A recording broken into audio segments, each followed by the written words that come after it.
In a few moments. So watch your language.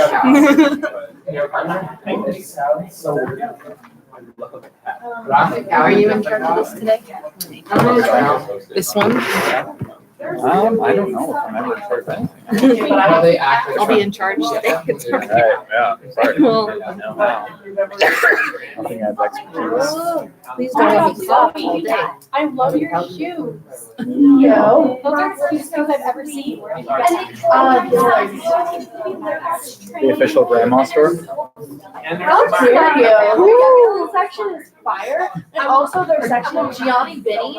Don't try me. These are Gianni Vinny's. Do not tell me grandmas are wearing them. My grandma wears that. No, she doesn't. You don't know my grandma. Also, I don't.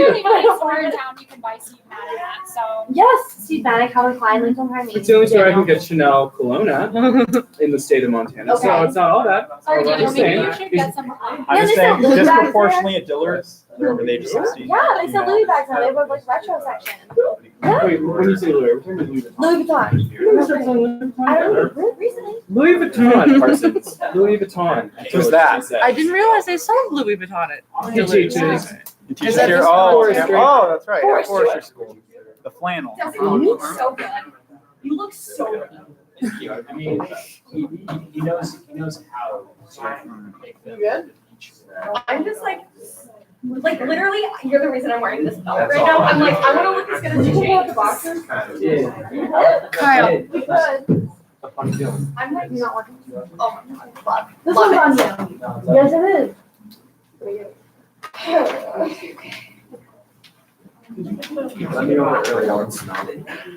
No, you took care of the boxes. Trace Minutos. So there was boxes.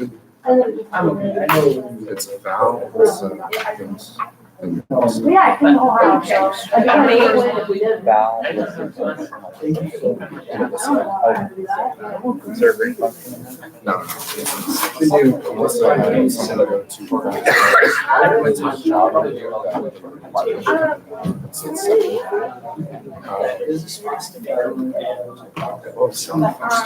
this is quarantine. For checking. Yeah.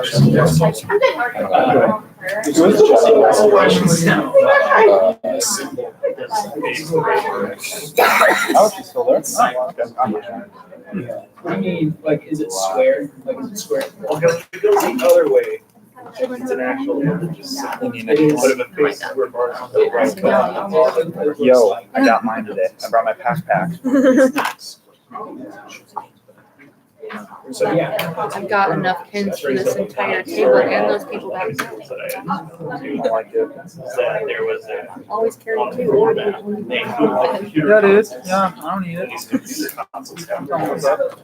Wow. So there's like, Casting shade already. All right, we'll be getting started in just a minute here. Oh, what happened?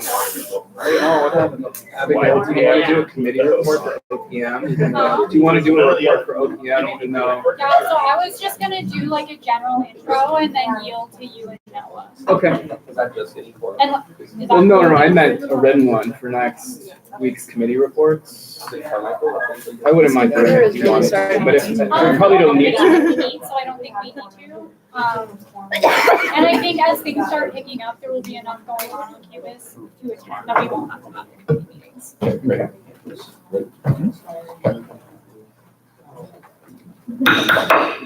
Call this meeting to order at 5:59 PM. Secretary David, will you please take the roll?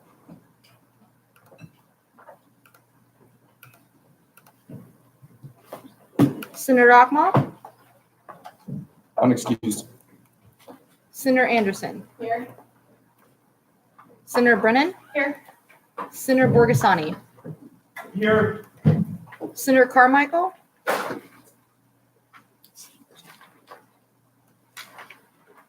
Senator Charpentier, Unexcused. Senator Durnell, Here. Senator Flanagan, Here. Senator Fulton, Here. Senator Gluckert, Excused. Senator Hahn, Right here. Senator Johnston. Here. Senator Kalande. Here. Senator Kiefer. Here. Senator Miranda. Excused. Senator Nelson. Right here. Senator Pfeiffer. Here. Senator Powell. Here. Senator Ream. Here. Senator Shy. Excused. Senator Terrello. Excused. Senator Thompson. Here. Senator Wilmes. Here. Business Manager Parsons. Present. Vice President Hanley. Here. President Belcher. Here. Professor Renner Famey. Brittany Fay, sorry. Cool. All right, we will now go into the minutes of the previous meeting from September 4th. Give you all some time to look over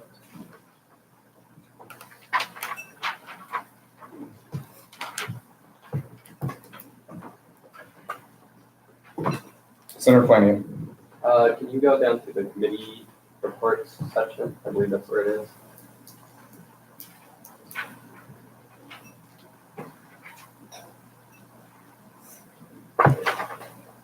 To, I think it was Nelson's report. Yeah, right there. Maybe down a bit more. Okay, motion to amend wherever President Botner is mentioned, to spell it B-A-U-D-N-E-R, I believe this is spelled. No? B-O, President Belcher, point of order. BODNAR. okay. Is your motion to spell the last name B-O-D-N-A-R? Spell it correctly. Sorry. Yes, so we Autocorrect. need the E as well. It's got a name. Is there a second? Second. Moved by Senator Flanagan, seconded by Senator Anderson. Unanimous consent has been called. Is there any discussion or objection?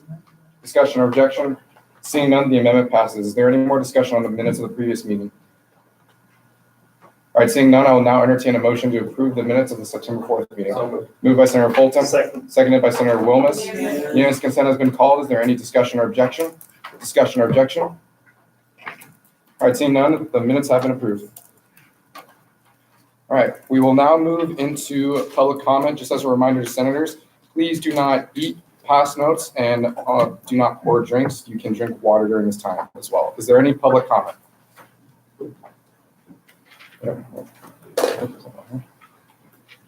Right. Good afternoon, or I guess good evening, everyone. It's great to see, and I'm sorry you can't eat right now, but hopefully it was great because we did bring some cookies for everyone. So, I know you're trying to shorten these meetings a little bit, but still have a feeling hopefully they won't end after midnight, but we'll be going later into that. Hopefully it's a little session. I unfortunately have to go to an event in 10 minutes, so, but I wanted to just briefly, we had a chance to talk during the very beginning of the school year, but I wanted to just take a couple of minutes to welcome you again. I hope that the first month is off to a great start, and to again, thank you for what you're doing. It's an exciting time at the university. There's hopefully some of you had a chance to watch, or at least watch a replay of the state of the university. But we talked a lot about this transition that we've made to a place of stability. We have really, I think, made a lot of good progress over the past year. We continue to stay focused on our priorities for action. In fact, in this room earlier today, President Belcher was at our meeting where we went through 3 of the priorities for action. We alternate months. We have a monthly meeting here every month with our shared leadership team, and we talked through our progress on the priorities for action. And today we went through 3 of them, and they outlined their objectives and actions that they plan to take for the year ahead. They highlighted the progress of the past year, and we laid out what we want to achieve over the course of the next year. The other 2 PFAs at our next meeting. But the key is we are we have a continued focus on our prior fraction in making steady, tangible, measurable progress. And so I feel good about the path that we're on. I feel very excited about the investments we've made in student success. The fact that we have hired additional advisors. In fact, you have a new advisor here this evening. But we are so pleased, and I may allow Vice Provost Slaughter to formally We'll do that. So she will get to that during her time, but you're seeing the tangible manifestation of the fact that last year, this time I said our number one priority for University of Montana is to place student success at the center of everything we do. And so you'll see that in the investment in additional advisors. You'll see that in having new leadership on board. You'll see that in the way that Vice Provost Swagger, her leadership over both our student success efforts from an academic standpoint and our student affairs, looking at that student experience holistically. And you'll see that in the revamped orientation this year, which I know ASUM played a key role in hosting Big Sky Experience, which I appreciate tremendously. So I want to thank you for your leadership, for your participation. I do have literally just about 3 or 4 minutes, and I have to go, but I can stand for a couple of questions if there are any questions that anyone has. Any questions for President Potter? Any questions? Business Manager Parsons. Thanks for bringing the cookies. We like and accept bribes here, so. Bribes are rewards. I mean, I meant what I said at the beginning of your retreat. Maybe you didn't remember because that was the last in the series of speakers. But I shared it actually with our fraternity and sorority leadership last night. Christian's pointing at me because I said sorority last night. So we gotta get past that. But I really am grateful for what you do here for many reasons. But first off, you are serving an important role for this university. I taught a class today. I taught an intro to business seminar, and one of the questions came up and said, "Well, do you think it's important to have student participation in the governance of the university?" And I said, "Absolutely. If you think about the concept of a university, shared governance is a critically important aspect. I said when I was being hired into this, when I was interviewing to be hired into this role, I said in public forum, you're looking for a leader that's going to come down off of Mount Sentinel with tablets of stone with exactly the vision that will steer UM to the brightest future. That's not me. But if you're looking for someone that's going to work together and collaboratively across this campus and help make sure that we collectively drive to a bright future for this university, then that's what I'm interested in being part of. And for a university that's going to place student success at the center of everything it does, we have to have engaged student government. Two, you're building that muscle of civic engagement and participation. Okay, you're here on a Wednesday night. I'm probably remember what day it was. You're on a Wednesday night. You'll be here till 11 o'clock, hopefully earlier. But you will be here late, and that is not something that most of you are here to do. Okay. But it is something that's vitally important, not just for this university, but for our community, for this country. You're building the habit right now of participating, putting yourself out there, being engaged, productive member of your community. And that matters, right? That will become a habit. It will become a habit for which you were very grateful as the decades pass. Your participation will be something, one of the things of which you're most proud of as you years go by. So I appreciate you building that muscle, and you may or may not realize it, but you are building leadership skills every single day. Stepping up. The only way you get better at And leadership is by practice, okay?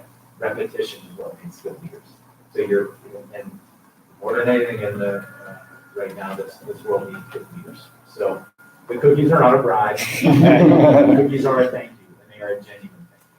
So thank you all very much. Is there any more public comment? Yes. Hello, dear Senate. So you may remember me from last semester. My name is Evelyn Wall. My pronouns are she, her. Thank you, Aaron. Yeah, if you could just put your name and your email, that would be Sure. good. Thank you. Sorry. Oh no, you're all good. As some of you may be familiar with, I run a student group on campus that you fund in part called Out There. So I would like to first kind of talk about what you've managed to achieve with your funding of Out There over the summer. Out There started with 11 members. We currently have 400. We have run 7 trips with no less than 22 people in attendance. For those that might not know, I'm gonna introduce myself and give you a little background on who I am.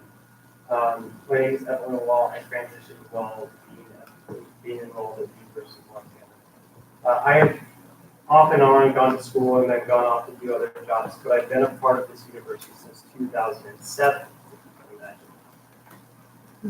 I've gotten to see a lot of regime change, as it were. And one of the things I'm really proud of is what we're getting to know today. Out There is an incredibly important and vital part of the university's culture, I feel. I feel that we're developing something that actually allows us to achieve leadership and mentorship in a real pragmatic way.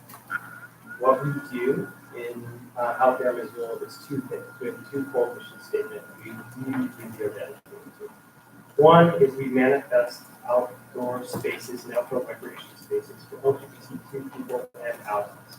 Why this is important is because, why I can say this is important for authority is because I was an outdoor guide and a backcountry guide for over 10 years professionally. I looked a lot like our dear President Seth Bodnar for most of it. And I can tell you that the representation of people that look more like me now is lacking. And so what I seek to do Out There is donate my time and expertise, along with the time and expertise of many other people. We do donate to this cause that you are funding. We have received rafts, we have received outdoor equipment, we've received free gas, we've received the emergency responder community have stepped in to be our on-call EMTs for our trips. Those EMTs have then gone on to be mentors for other people that wanted to learn how to get their EMTs or other first responders. So we manifest this space. We basically make a space available to LGBTQ people and allies to come on trips in the outdoors and feel welcome, to feel like that space is there for them. The second thing we do is we provide a real professional mentorship for those students for this. What this looks like is actual on-the-job training for various students. So I too believe in student success. I've seen a lot of students graduate that were friends from this university. I mean, just think about that. I've been here since this. I'm like the age of some of you. But I'm not that. But one of the things I've managed to do is with this group and what we've managed to do is create a system for getting meaningful income while you're going to school. So yeah, a lot of our students are getting a 4-year degree, but that might not manifest into like a paying job right away. So what we do is we say, come along with us. We'll sponsor your wilderness first responder. We'll get you your training for your whitewater rescue, for your swiftwater rescue training, or your American Mountain Guiding Association single pitch instructor. we will help prepare you for all those training situations. And then I will use my connections that I have along with the connections that we've grown to and that you need in the outdoor industry and hook you up with jobs. So I hope that we will continue to fund out there and the things that we do. I'm happy to provide you with more, kind of evidence of what you're getting. Sorry. Oh, no, you're good. You're good. You have as much time as you want. But I really wanted to just say, first of all, thank you. Thank you for making this happen. This was something that we sort of said, like, we didn't know how we were going to get this off the ground, how we were going to make it feasible. I like to think of out there as like maybe U of M's like first real NGO. But we are hoping to kind of build it into something bigger in due time. But in the meantime, I hope you'll be able to continue to fund our endeavors. I hope if you have any questions about where or how we choose to spend any of the funds that you so generously donate to our cause, that I'll be able to answer those questions. I don't know if I'm allowed to take questions from you. Yeah, if you want to take questions during this time, you totally Does can. anyone have any questions about kind of like what we've been doing or what's been going on? So Senator Flanagan, if you guys want. Hi, everyone. Thanks so much for coming. I had a question concerning just with how successful of a student group out there. I was wondering if you had any recommendations for other student groups on how they could sort of.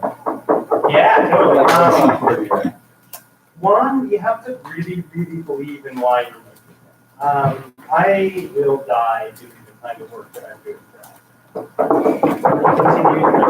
I got my degree, my first degree from the University of Montana in genetics and evolution. I later went on to go do work for the Human Medical Institute in neuroscience.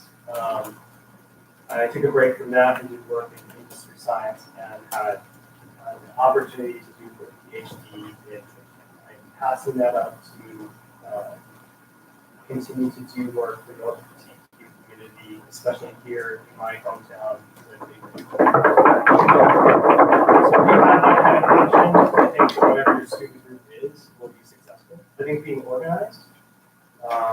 We have a team of 7 volunteers, like we can go right off the top of my head, that handle a lot of task delegation. We work like a team, and I support that. We do simple things like I make breakfast every time my team meets in my house. We sit down and I talk about it. We have a special kind of hot seat that we do where we basically say like, it's called I can't say the word, but it's basically not a pleasant thing to eat sandwich. So you give someone a compliment, give someone something that's more critical feedback, and then you give another compliment. So we do a round robin. And so every guide and every participant, or every guide and guided training meets and has a debrief where we kind of talk about that. And we feel that builds leadership, it builds family, and it also allows for real critical feedback to be had without people feeling I think that those sort of structures I've learned over the years of being a professional guide, working in industry science, where it's also very team-driven, and combining those into what we're doing. That's the right answer? Great answer. Thank you so much. Senator Ockwell. Hey, thank you so much for coming out tonight and talking about out there. This is a very, very fun student group. Thanks for putting your pronouns. Look at you. Yeah, I was gonna ask, if we want to get involved with out there, maybe to take one of your explorations, how do we get involved with that? Absolutely. So there's a couple of different ways you can do that. We have out there Missoula gmail.com. You can just be there. If you prefer to only respond to students in the university email, because we also have a Facebook group. We keep it a group and not a page, despite ever-growing demand for it to be a page to protect the privacy of our group members. We do so because we run trips for people that may not be comfortable being visibly out in the present. And I take that protection very, very seriously. But you can join that Facebook group page. You can check out our Instagram. They're all very silly and lighthearted. One of the things that we like to tell people too is if you want to run a trip for us, you're like, hey, I am actually a really amazing backcountry hunter, and I want to teach people how to go hunting in the backcountry. Like, tell me. Sit down with my EAP team, which is an emergency action protocol So we'll sit down with them, design a proper EAP, look at all the steps we need to go through, and we'll run a trip through out there. Yes, there's many ways to get a hold of us. Right now, we're focusing on a lot on alpinism. We're going to be doing some speed patrol work. We're going to try and get sponsored wilderness first responders for our members that are interested. It's a $1,600 value to students that makes them infinitely more employable. So to give you an idea, your base pay as a guide is about $10 an hour, and then with a looker, it can be up to 15 to 16. So significant increase in base pay for people that go through that mentorship program. We're very, very serious about targeting effective uses of our time. I promise I'll get off the podium in just a second. But I wanted to say that one of the other things that's really exciting, we have Nikki Smith coming to potentially do an ice climbing trip with us in Bozeman for the Bozeman Ice Fest. Nikki Smith is a world famous ice climber. She's a transgender woman.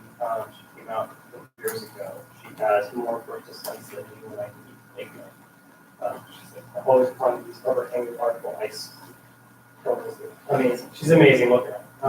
Outside Magazine did like a 4 or 5 page spread. Anyway, she's going to come to the university, give a free talk, and then run a free trip for out there. To give you an idea of the value of this, she is running an LGBTQ ice climbing trip for paid patrons for the Bozeman Ice Fest, and that costs $500 a seat. So every one of those seats that we get is free. So you can think of this as like $700. So that's about all I have to report. That's the out there State of the Union. Do you have any other questions? I'd love to field some more. Any other questions? Senator Hahn. First, thank you for coming and speaking, and I really greatly admire your courage and dedication. You were mentioning career options that you were connecting students with. Is that limited to just outdoor industries, or is it a broader, do you look for other options as well? My personal calling is to get basically any marginalized group that I can think of that I can reach better job security. One of the things I experienced after I transitioned was a serious loss of job security. So I'm trying to combat that directly. Right now, we're working through the outdoor industry because I have amazing contacts in that industry, and so do the other wonderful people that work in that outdoor industry. But we are very much open to branching it out to basically more pragmatic job training. We're like a little mini tech school for outdoor recreation within the university. Any more questions? It's really fun. Come and play. You guys deserve it. You pay for it. Business Manager Parsons. So I just want to thank you for coming, Evelyn. I remember when you came in last semester for your first dip request, and it's just been remarkable to see how much you've grown in that time. I've never seen a student group do that ever, and I really respect your mission of creating an inclusive, responsible, and safe space for everybody. And I think that's honestly a model a lot of our student groups should follow. So thank you. Any more questions? Thank you very much, Ellen. Is there any more public comment at this time? Any more public comment? Last call for public comment.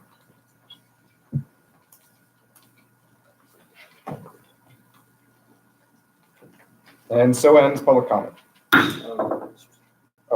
Point of order. When can we address the other public comment? That'll be addressed in the other of the president's report. Yeah. So now so ends public comment.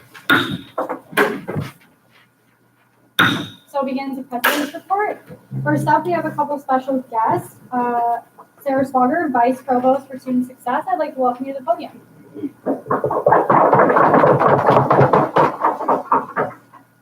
Thank you, everyone. I think many of you were at the orientation session that I stood at this very spot and welcomed you a couple of months ago. Well, maybe not a couple of weeks ago. Anyway, I just want to say welcome back. I am thrilled, and I hope you are too, with sort of the electricity that I'm feeling on campus and the vibrancy that I'm new here. This is my first fall here. So maybe it's always like this, but other people are telling me that it's better than usual. And I credit you guys and and other leaders around campus for making it feel that way. So thank you so much for the welcoming atmosphere you're creating for the new students and the generous spirit that you're lending to the entire campus. So thank you very much for that. I do want to tell you a little bit about me. I've been here for about 8 months now. So I came in February. Some of you have met me, many of you have not. I hope that if you have not, you'll find a way down to my office in Main Hall. It's in the lower level in room 22. I'd welcome a chance to get to know any of you that might want to stop by. I do want to express my sort of gratitude to the University of Montana for giving me a chance to come home. I have worked for many years on the East Coast at other colleges and universities. And while I loved those jobs, I am a Montana. I was born and raised in Sheridan, which is a little town that's down in the Ruby Valley, not far from Twin Bridges, which is actually a smaller place in Sheridan. So people know where that is because it's at a crossroads, near Virginia City. So that's my hometown. My folks still live there. I have come home, and I want to thank you all for giving me a chance to serve an institution I care deeply about and students that I care deeply about in my own home state. I am excited about the year. We've started off the year with a real exciting Big Sky experience that you all referenced a little bit about, that you all helped out with. Thank you very much for that. I am very pleased to announce that we will be donating to ASUM's Suite, an art piece that was created by one of the groups of Big Sky. It is 1,000 paper cranes. And for those of you who know the lore, the making 1,000 paper cranes is felt to be a symbol of peace and love and joy and positivity. And so I'm hoping that 1,000 paper cranes that other fellow Grizz students made for you will bring all of those things in space to you. The biggest exciting news I have this week is that I am being joined by a new staff member who's sitting back here. This is Brian Reed. He has started with us 2 days ago. And he's joined, I'll let him do a little bit of his own introduction about who he is and where he's from. But he is the Associate Vice Provost. He is going to be responsible for working really closely with you guys and also helping to coordinate a lot of the wraparound services that we have for students here at the university, things that support your academic and your social progress. And so he's going to be the one that's going to be working with tutoring and advising and SARC and lots of the services, veteran services, all of those kinds of services that you'll come in contact with at various points during your career. So he's going to be working on retention and completion for students, and I think that'll be a really worthwhile endeavor for the university to have him do. And I do hope that we get to know him really well, but he'll probably be attending. So anyway, welcome, thank you, we're off to a great start. I'm thrilled to see you all here, and I hope you'll stop in and introduce yourselves if I haven't had a chance to meet you today. So thank you so much. Do you have any questions? Any questions? Cool, you're free to go. All right, next up on the agenda is Brian Reed.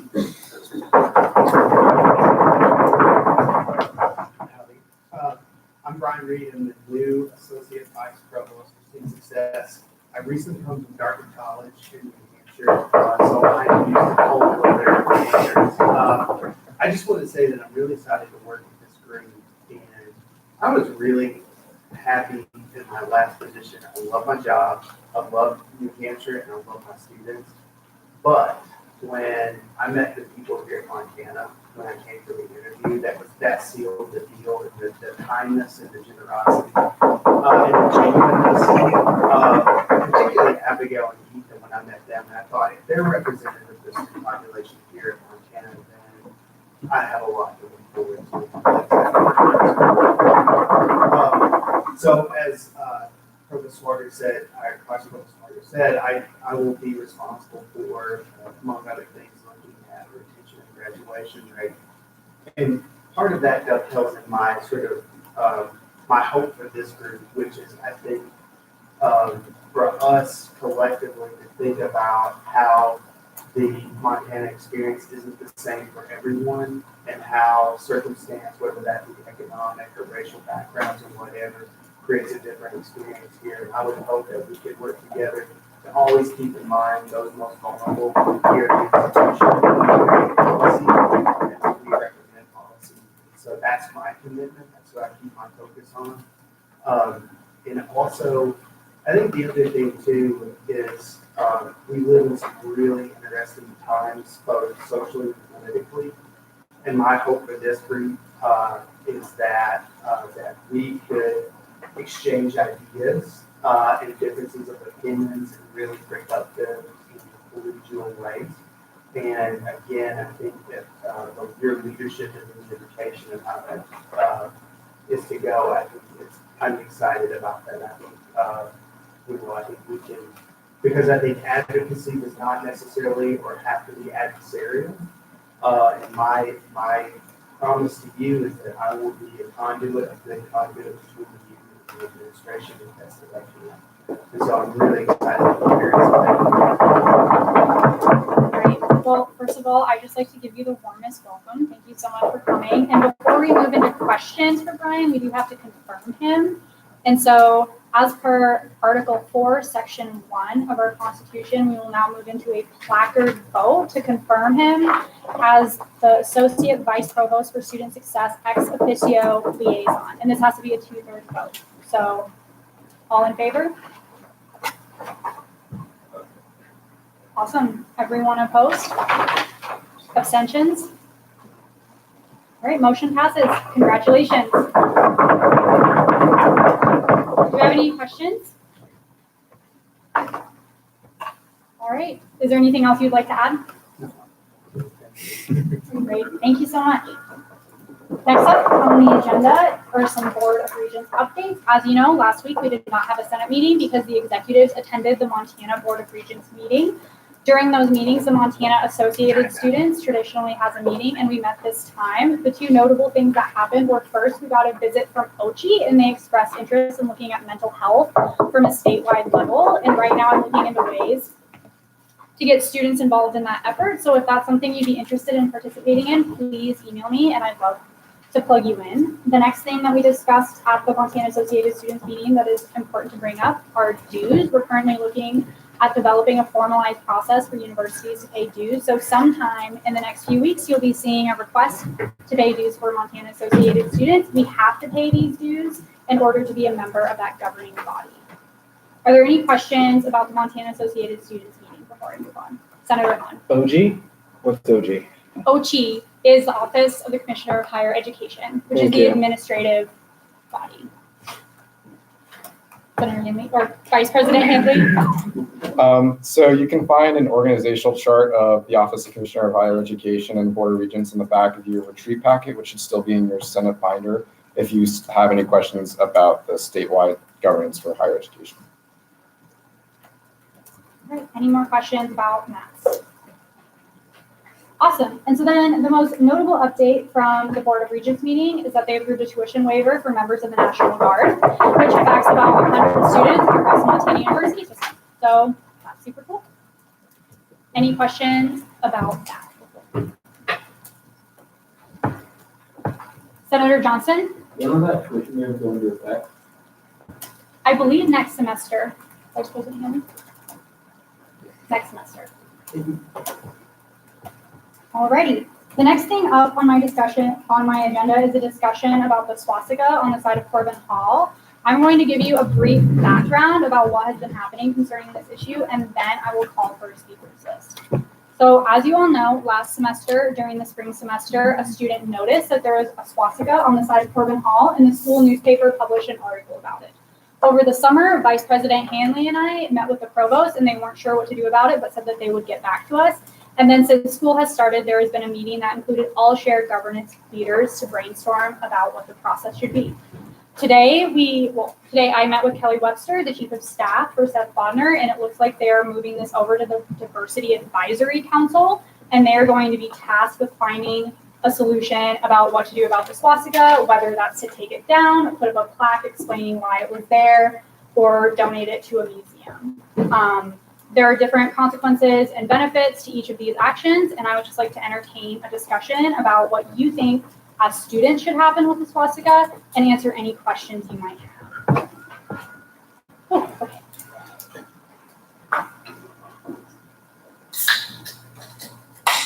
When I make eye contact with you, you can put your phone down.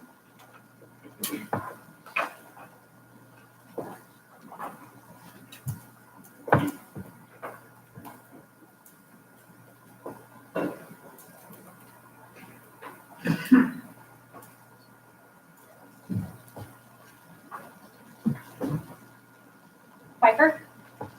Is there any indication as to like the design, to the swastika as a design element on the building? Do we know why it was put there? We don't know why it was put there, but we do know when. The building was constructed in 1927. The architect that built this building also built a building in Helena called the Montana Club building, and it coincidentally has swastikas on it as well. Lomas? I would have the question of, so is Corbin Hall in the National Register of Historic Places? I don't know the answer to that question. Okay, because that would dictate what Would you like can, to follow up? yes, well, as more a comment, but that would dictate what can and can't be done with the building. So that's something to look into. Darnell? Thompson? Yeah, so I might be out of the loop on this. I know about only what has been said so far this evening about this, and I'd like to know more background as to what exactly you're referring to, what is going on. Yeah, so I guess the swastika is on the top of Corbin Hall on the side facing the business school. There was an article in the Climate about it last spring that you could read if you wanted to. All I know about it is that the architect that built this building built it in 1927, which is 7 years after the swastika was established as the symbol of the Nazi Party. And that same architect also built the Montana Club building in 1927. There are a lot of concerns about keeping the swastika and getting rid of the swastika. Should they keep it and put up a plaque? I think that puts it at risk for vandalism. But also, if they keep it, then students have to look at the swastika. But if they take it down, that risks potentially making that building no longer a historic building. Would you like to follow up? Yes, please. So we have no idea of this architect's like politics or intentions or reasons? No, but it was built 7 years after the Nazi Party established it as a symbol. Colton? So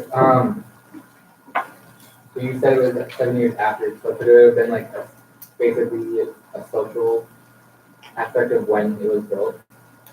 Point of information. So the symbol has been largely attributed to Native American culture, whether that's historic or even in the 20s before World War II. If you just look up the Nazi symbol on like a Wikipedia website, there's 200 links that links it to different Native American cultures around the world. It's not just a North American symbol or European symbol as well. And just to add a little additional information about that, it is most commonly known outside of the Nazi Party as being a symbol of peace and good luck in the Buddhist culture. Yes. Okay, so should we just, I feel like putting a plaque up would honestly be the best aspect, explaining why it's there and not just taking it down. If we take it down, that A is one particular historical landmark, and two, it just shows that if there's something that people may not want to look at, then we can just get it away and it's honestly not okay. Senator Charpentier? Or Senator Borgasani, my bad. So I want to add more to what you would like to say about the historical context of the swastika, and that it's more than just a symbol of the Nazi Party. If you've ever been to the tomb of President James Garfield in Ohio, because I have, and I'm the president stuff, I'm a history nerd, but there are swastikas all over the mausoleum after this building is from the 1800s, long before the Nazi Party even existed. And again, outside of being associated with the Nazi Party, the most common symbol of the symbolism of the swastika is the Buddhist symbol of peace.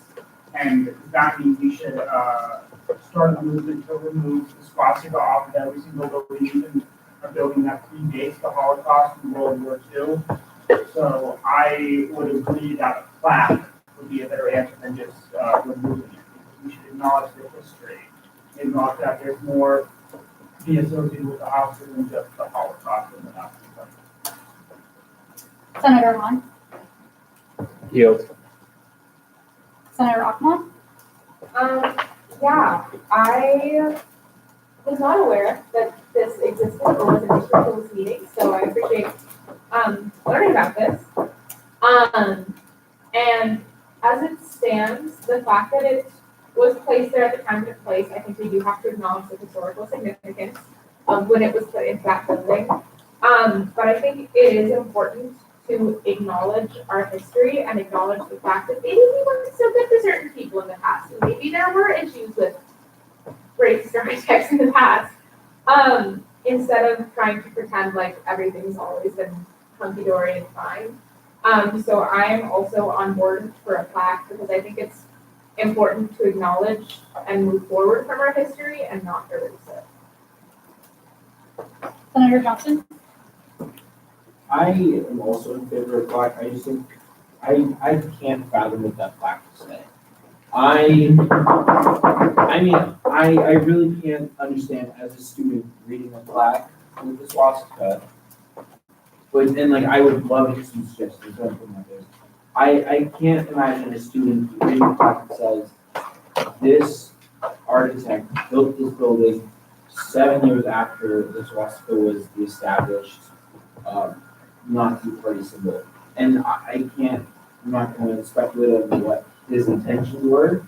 I just, as a student, I can't fathom the idea what you put on that plaque. Senator Brunel, Yeah, I don't know, this conversation is really alarming to me because normally I go by definition with a lot of things when we're talking about sure it has some historical significance in or whatever, but the bottom line is the way it's interpreted today is a symbol of like absolute hate and it represents an extreme injustice that happened in our world. I mean, we're talking about like one of the biggest massacres ever. I don't think there's even a question to put a plaque up and I mean attempting to think of what we would put on the plaque, that's just moving around the fact that it's a swastika and it represents like racism and homophobia and I mean there's so much. And as a member of the LGBT community, I definitely won't support that when people were killed because of that. So that's all. Senator Flanagan, Question for the execs, if these symbol were to be removed, what, and the building were to lose historical status, what are the consequences of that? it is my understanding that there are no consequences from losing historical status other than that status is no longer there. And then if the tile or panel that it's on is removed, I imagine it would be donated to a museum or a historical society. And then can I have a follow-up? Yes. As the execs and probably the people that have had the most discussion on this, do you guys have any insight as to what a plaque might say? That has not been discussed. I imagine it would be some iteration of we don't support what the swastika stands for, but here it is. Senator Pfeiffer? Intention is a very important part of design.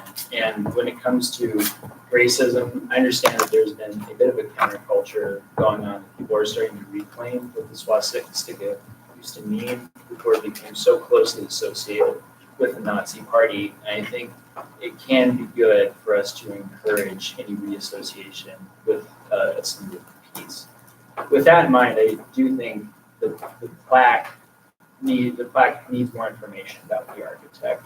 I think if we can be informed on the architect's reasoning, I know it's chasing down a rabbit hole, but the more we know about this man and his intention behind designing the building, the more informed we can be about why he put that up there and what we can put on this plaque. Senator Wilnuts?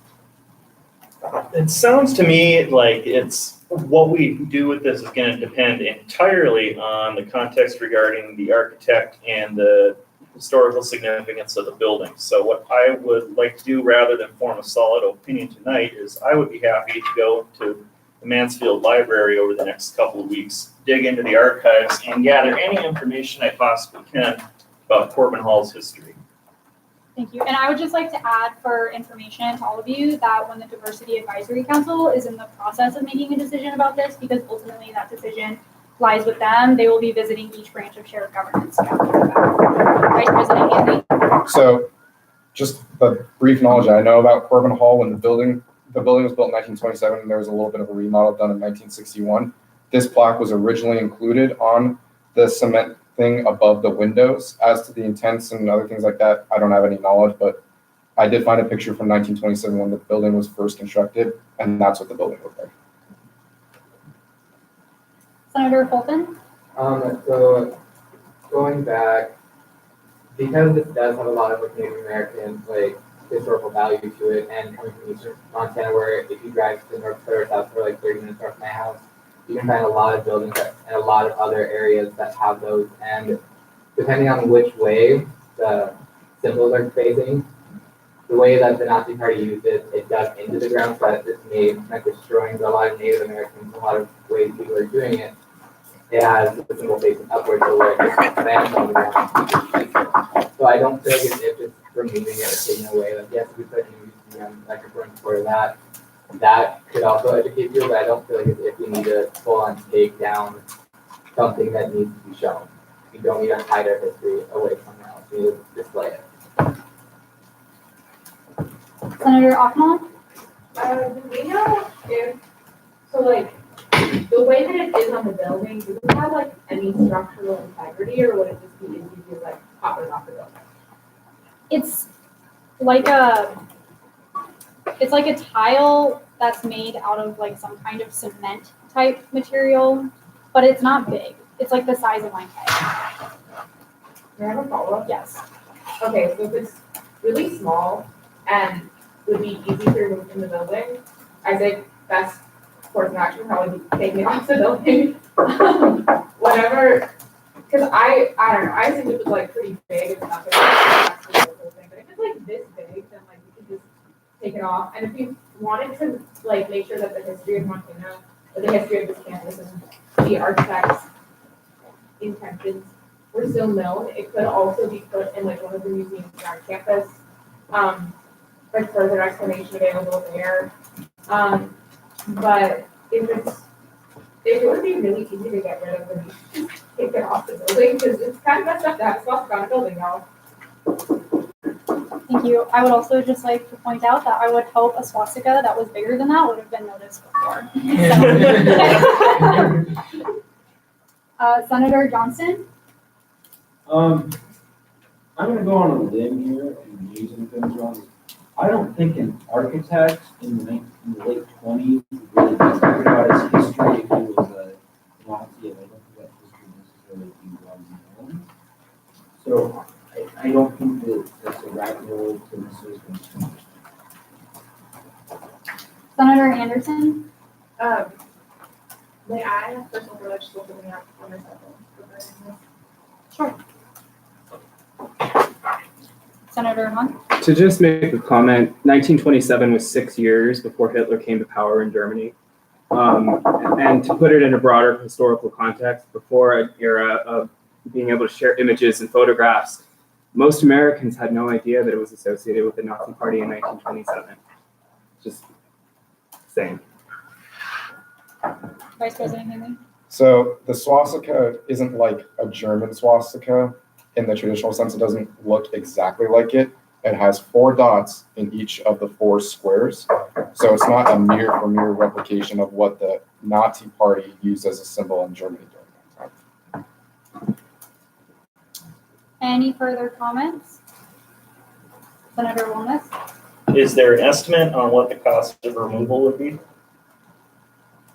That's up to facilities. Okay. Any further comments? I will now entertain a 2-minute recess. So moved. All those in favor?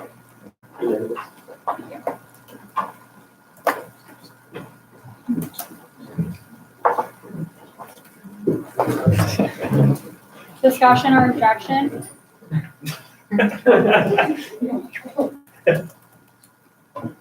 All right, you're good to go.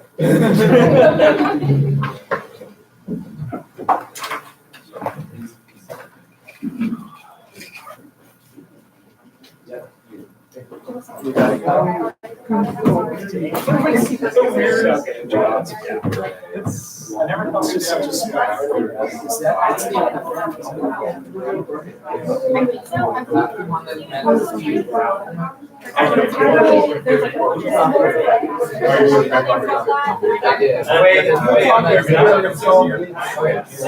They only mention it being on the end of Yeah. The last time, like. Well, there's another thing, if nobody's even freaking noticed it for 60 years. Also, for the building that had been redone in the 60s, which was, there were World War II veterans that were teaching and working on the campus at the time. I think that would have been addressed or taken into account in the 60s. Yeah, it is. Sorry, I'm extremely at hard work. to notice. Like it had to be pointed out. Hey, everyone, this is the exact swastika. That's Nothing. So if you don't want to go back there tomorrow. Yeah, it's not going the other way. If you call, they're never gonna answer the phone. I know, I've called. Oh, yeah, so if you call them, yeah, so you call them directly and ask them, because, yeah, they haven't called me yet, no. Which is, again, I know we talked about it, like. but if you call them tomorrow and they say they haven't shipped it out yet, literally just pick it up, please. I know, I think And now call this meeting back to order. Thank you, Zoe.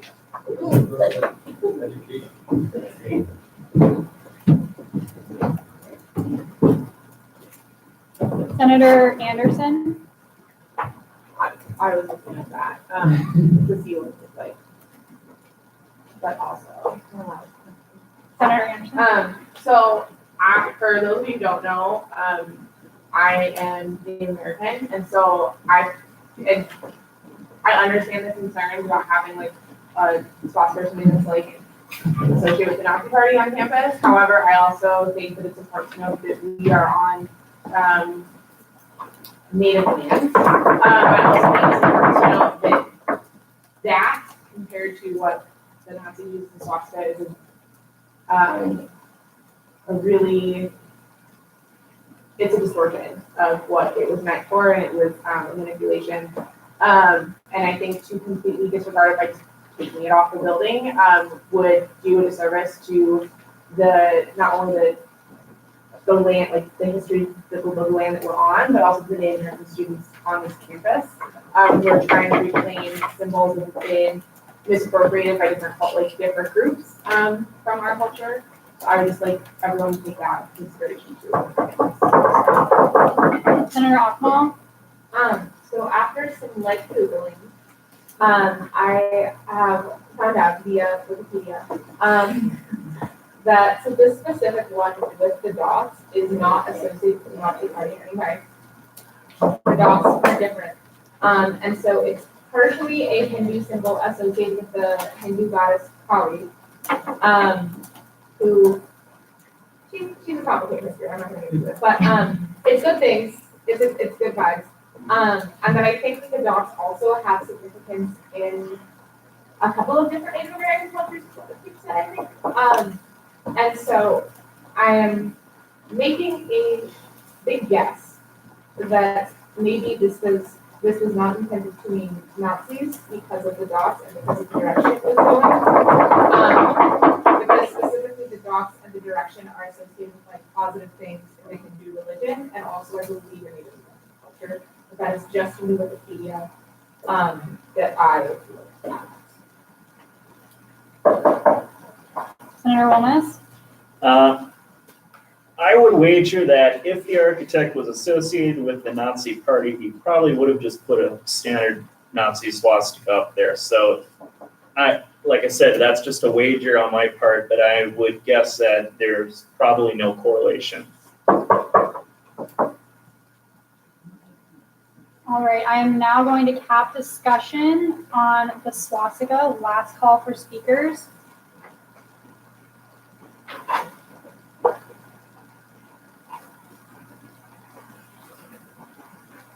All right, my speakers list is capped. Senator Flanagan.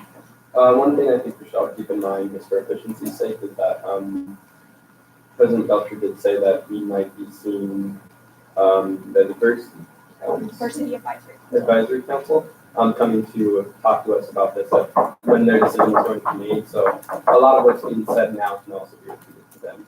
Just something. Senator Akmal. I have to go back.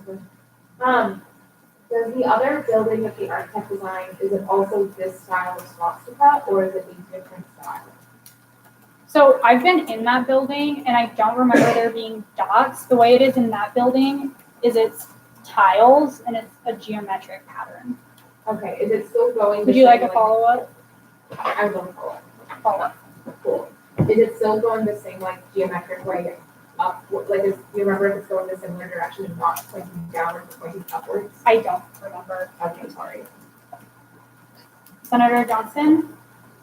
Correct me if I'm wrong, but I think all these architecture firms have to be approved. And so I feel like that would be the best route if anybody wants to look them up. Senator Fulton. Yeah. All right, that now closes discussion on the swastika on Corbin Hall. Moving into the discussion about the debt consolidation. This is another time where I'm going to give a brief overview and then I will call for speakers. So as many of you might have heard, the university has recently consolidated its debt. And basically what that means is all the bonds that the university has have been made into one bond. And what that has done is freed up a lot of capital that we can spend. Where we are right now with that is that there's a certain part of that capital as per the deal that is non-taxable, which means we're tax exempt on it, but part of the conditions is that it has to be spent within the next 3 years. That is about $40 million. $15 million of those have been pledged to improve energy production at the university, and that has to do with replacing equipment underground that will make it more efficient, and then we could potentially save hundreds of thousands of dollars each year that can then be reinvested into other things. But there's still about $25 million that the university has to invest in the next 3 years, which is really exciting. But the caveat to that is that it can only be spent on capital improvements, which are physical changes to campus or new equipment.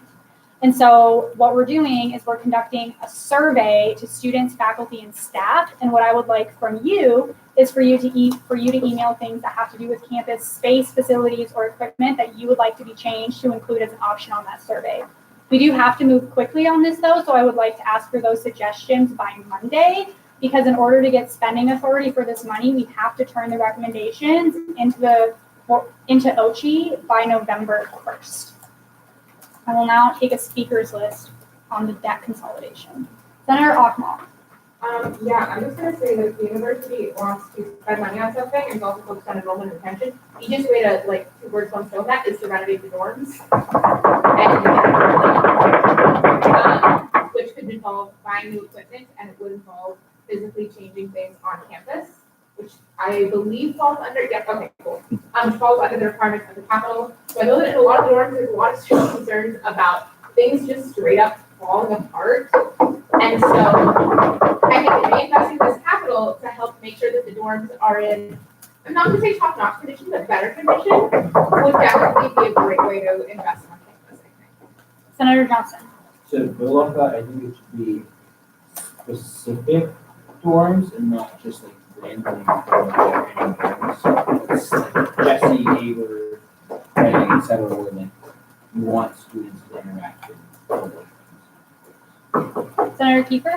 I've heard some discussions about using some of this money towards solar panel projects on the buildings, specifically the library and also the building.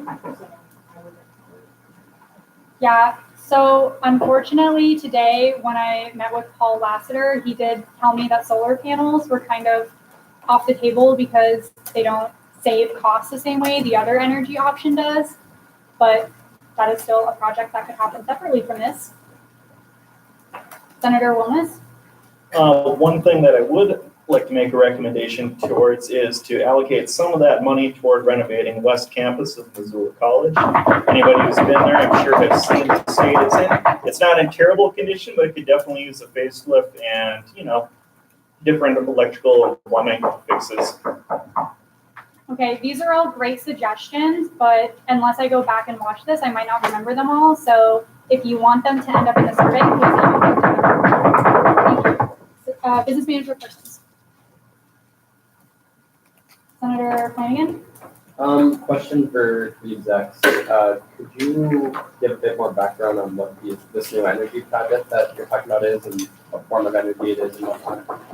Yeah, so basically what it is just improvements to our current energy production by replacing a lot of the equipment. I'm going to be perfectly honest with you. I don't understand the science behind it very well, but the general idea is that energy will now be produced on this campus more efficiently, and we'll be able to use the heat that is generated from the energy production as well, and that should save us money in the long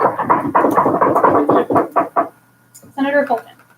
So just besides dorms, I also think we need to possibly invest this capital into actual buildings on campus. For example, maybe because I'm biased, but the music building itself hasn't been updated since it was built. It's also a historical landmark subject, kind of why it hasn't been updated, but that building literally being held together by one nail and it needs to get changed real fast. Anyone else? Senator Janelle. Just also a point on that, I believe the music building was next up for approval for a new building. It's been in the running for a long time, so I would also agree with that. And it might be biased, but it's pretty bad. Senator Akmal. I also have to say that I know that there were a lot of concerns last year with the whole asbestos thing about investing in other buildings. So maybe another great way to invest this capital would be in replacing the tiles in a lot of the buildings on campus that contain asbestos. And just sort of cleaning that. Senator Pfeiffer. This one may be difficult because expansion is hard for the campus, but certain students would support new parking options. Senator Wilmes. I would like to point out on the issue of asbestos that whenever a building gets renovated, that is standard practice to include that in the budget for the building renovation as is. And if asbestos is left alone, it is not an issue. The only time it gets to be an issue is if it is somehow disturbed or exposed to the air or water that it can travel. Great. That's everyone on my speakers list. Last call for discussion on the debt consolidation. Business manager persons. Yeah, the ASUM office can definitely use a facelift. Not biased, but yeah, I'll include that. Senator Johnston. I guess, has there been any talks with the UC renovation that was planned years ago?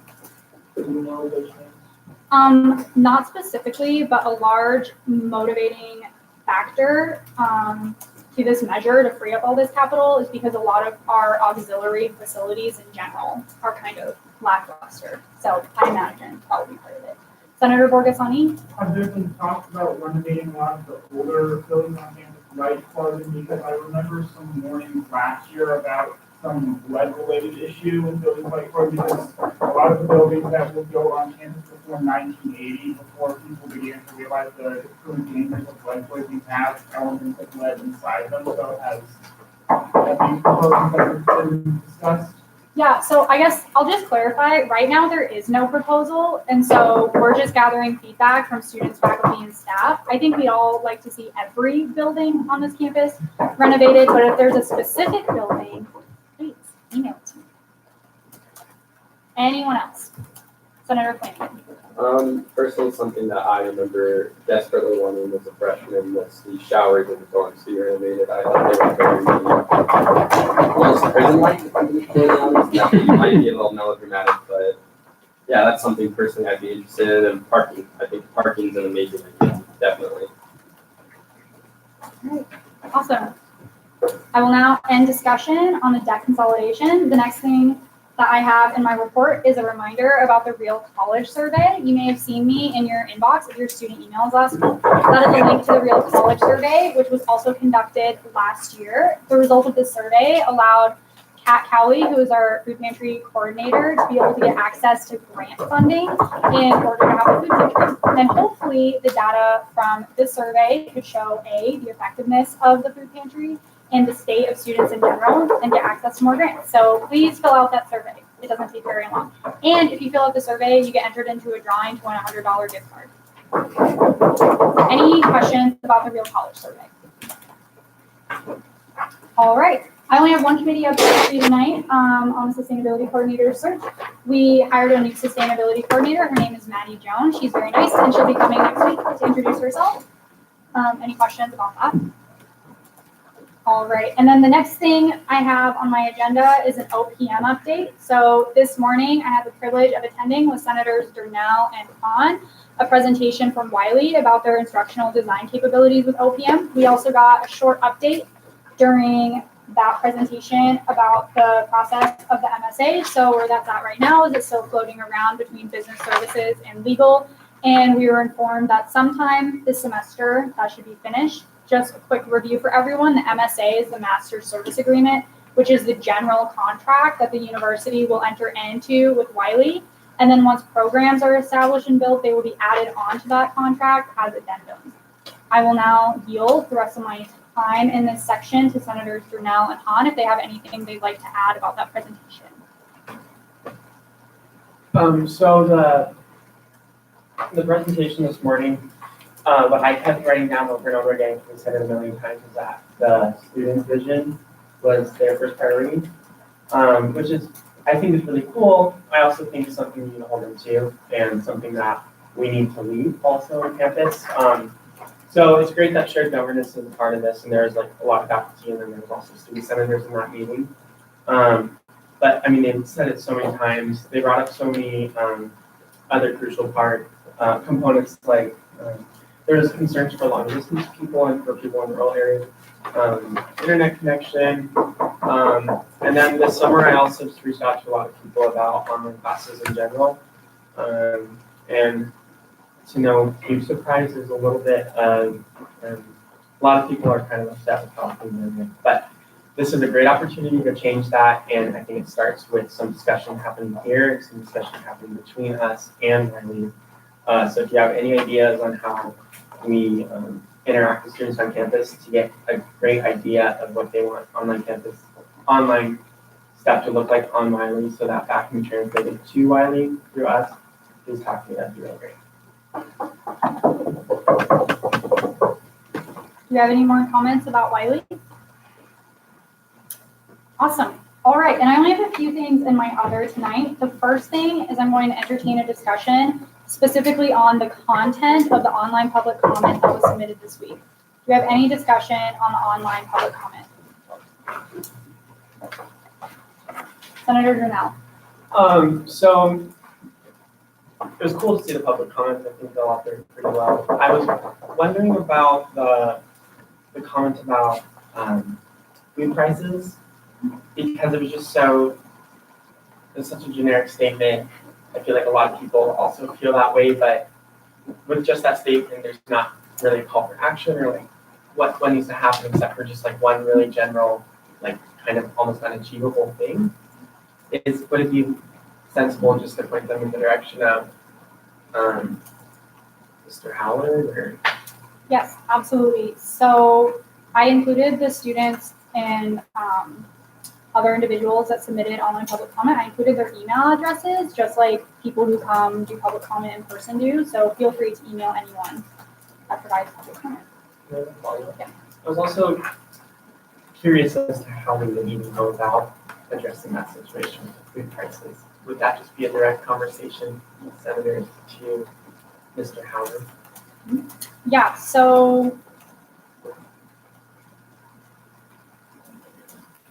we're not beholden to be tasked to do anything because of the public comment. We are simply beholden to read it. But if you are interested in this topic, you have every capability to email the student and get more information from them and then move forward depending on how that goes.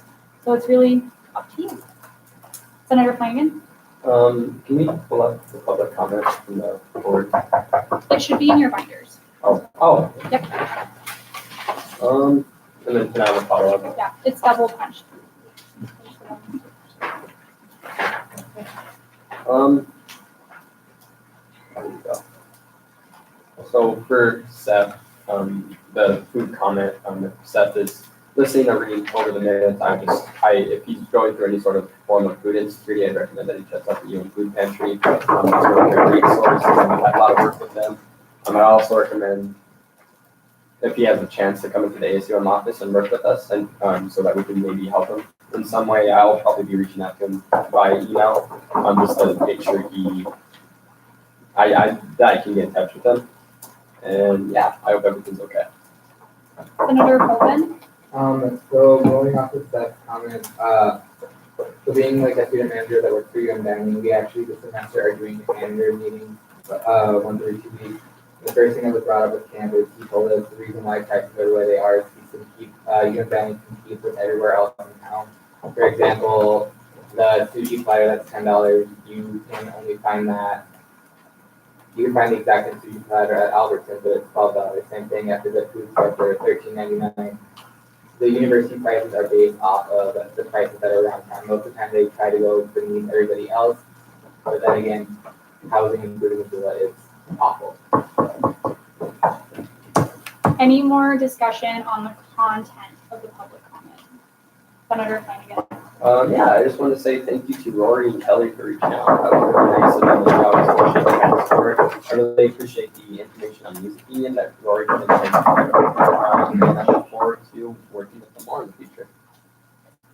Thank you. Last call for discussion on the content of the public comment. All right, we will now move into a discussion about the online public comment procedure. So I would like to apologize. I did realize, but I just forgot that the Qualtrics was linked to my net ID, not the president's email, and the president's email does not have a net ID, so I was checking the wrong inbox. My bad on that, but I will avoid that in the future. But I also, when I did find it today, noticed that there was public comment that pertained to the agenda, specifically student group recognition. And so I've decided that we should move the deadline to submit public comment to Wednesday at noon to give students the opportunity to respond to the agenda. That being said, I would just like to hear your general opinions. Would you like this to be printed out and placed in your binders, or would you like it to just be emailed to you at that time to save paper? Senator Johnson. My preference would be email. I think we would just start all over. It's easier on myself and things for trees. Flanagan. As long as it's being put up onto the board and it's not in our binders, or on the TVs, I should say, I have no problem with it being emailed. Great. Senator Anderson. So I'm not old school and fond of my memory needs to get old, but I would prefer paper. I like to make comments and like notes, and I do it in my notebook. It's also helpful to do it with those comments. So I would prefer paper. Senator Jamal. Yes. Senator Oswald. I would also prefer paper, because I think a lot of the times we're like responding to public comments, we're trying to respond to specific things, and if we don't have that like directly in front of us to like decide on, it can be really difficult. So I prefer to have it like on paper so we can like specifically look at stuff. Senator Fulton. This might just be me, but when I was staring at those computer screens, I can't stare at them for too long. Same thing with that board up there, like with the overhead lights, it just makes it really hard to see. So I prefer having paper, so that way I can actually look at what we're doing. Senator Nelson. I think it'd be nice to have bold, have it by email before and like do some preliminary reading. And then also have it on paper and make actual scratch notes as I tend to do. So if we could have both, that would be ideal. Senator Jamal. I yielded my previous time, but I would actually like to just see it on the email, just to pull it up. It's sustainable. That's also, we have a sustainability committee that people serve on, so we should try to keep that in mind also, just for those efforts. Okay, I am now capping my speakers list on the discussion about public comment. Last call for speakers. All right, my speakers list is capped. Senator Wellness. I would prefer to have it emailed simply because then I can print it off and I can do any relevant research necessary prior to the meeting. Whereas if it's in the binder, it's here, and then I have to read it when we're in the middle of the discussion. And like other documents, that's not supposed to be the case. We should come in already knowing what's in our packets. Senator Thompson. So there's been a lot of talk, it seems like, about being able to read these comments and comment on these public comments when they're here. But since we can't actually talk to these people and we're supposed to follow up with them individually, or somebody's supposed to follow up with them later, I think email would just ultimately be more efficient there. We read the email, have you talk about it a bit, and then you can respond to it. Awesome. Thank you, everyone, for this discussion. We will now have an informal placard vote. Everyone who would like it to be emailed and printed off and put in your binders, please raise your placard. All right. Sorry, everyone. If you don't want that, please feel free to recycle it. I would appreciate that. All right, and then the last thing I have in my other is a reminder about the Board of Regents meeting in November for the Cat Quiz game. I know no one attended the last Board of Regents because it was at a really inconvenient time for Tuesday through Thursday, but this next one will be Wednesday, Thursday, Friday, and it is very fun. It will be at MSU, so you'll have the opportunity to interact with their senators throughout the meeting, which is always a good time. And then after that, if you wanted to, you could stay in town and go to the Cat Quiz game, but that part would not be funded by ASUM. So you would have to pay for your own lodging. However, we could get you there. Senator Hampton. Additionally, never mind. Go. Senator Flanagan. With going down to Bozeman, I assume I'll like be going in like an ASUM bus. When it comes to coming back, would that just be like on their own, or how would that? Yeah, so in past years, this has been entirely up to the individual. Traditionally, the executives will take a university vehicle and at least, or a couple of university vehicles, depending on how many people come, and at least one of us will stay through the entirety of the sporting event and then bring people back. We're allowed to do that because it doesn't matter when we drive the vehicle, it's the same amount of miles anyway, but the reason that's different than the hotel is because if we stay over Cat Quiz, that is not university business. Would you like to follow up? Yes. If a senator were to just, because maybe it might be more convenient for everybody, if they were to want to drive their own car down and then back up, would that be all right? Yes, that would be absolutely fine. Senator Johnson. At the Riz Cat meeting, are they going to discuss, you said the deadline for OT is November 1st, will they discuss that at that DOR meeting? Yeah, so it's my understanding that this doesn't have to be approved by the regent. It just has to be approved by Clay Christian, who is the head of the office, who is the commissioner of the Office of Higher Education. All right, Senator Akmal. So I know that when we had RISCAT here, that there were some tickets set aside for ASUM senators. Would we have to find our own tickets if we did choose to attend the BOR and RISCAT, or would there be some that would specifically be set aside? Right now, I don't know, but I can look into that for you. Business Manager Parsons? So I did receive a verbal commitment from Taylor Blossom to give us tickets because we did so last year. So I'll hold him to it. Senator Borgesani. When would the sign-up deadline to attend Board of Regents be? Not established yet. It's not going to be till towards the end of November. I just want it to be on everyone's radar in case they need to tell their professors and make arrangements. And if you are going to book a hotel for RISCAT, you should do that sooner rather than later. This is Manager Parsons. Can you talk about excusals from classes? Yes. So if you have to miss class as a result of the Board of Regents meeting, I can write you an excusal. You just need to tell me the name of the class, the time, and the professor and their email. Senator Fulton. Do you know what hotel you would be staying at, so you can book the same room for the following year? The Country Inn. Point of information. The Comfort Inn. Senator Akmal. If we go to BOR, do we have to stay in the hotel with everyone, or if we have to go lodging, can we stay there? You can stay wherever you would like. Last call for discussion about RISCAT BOR. All right, so ends the president's report. And so begins the Vice President's report. First, we'll go into committee updates. The secretary already has it pulled up on the screen. If you could go to 8 or the sheet 1. Yeah, and then just scroll up and down. You'll notice that the Constitutional Revision Ad Hoc Committee now has members. Senator Nelson has been assigned chair. The rest are just kind of updates.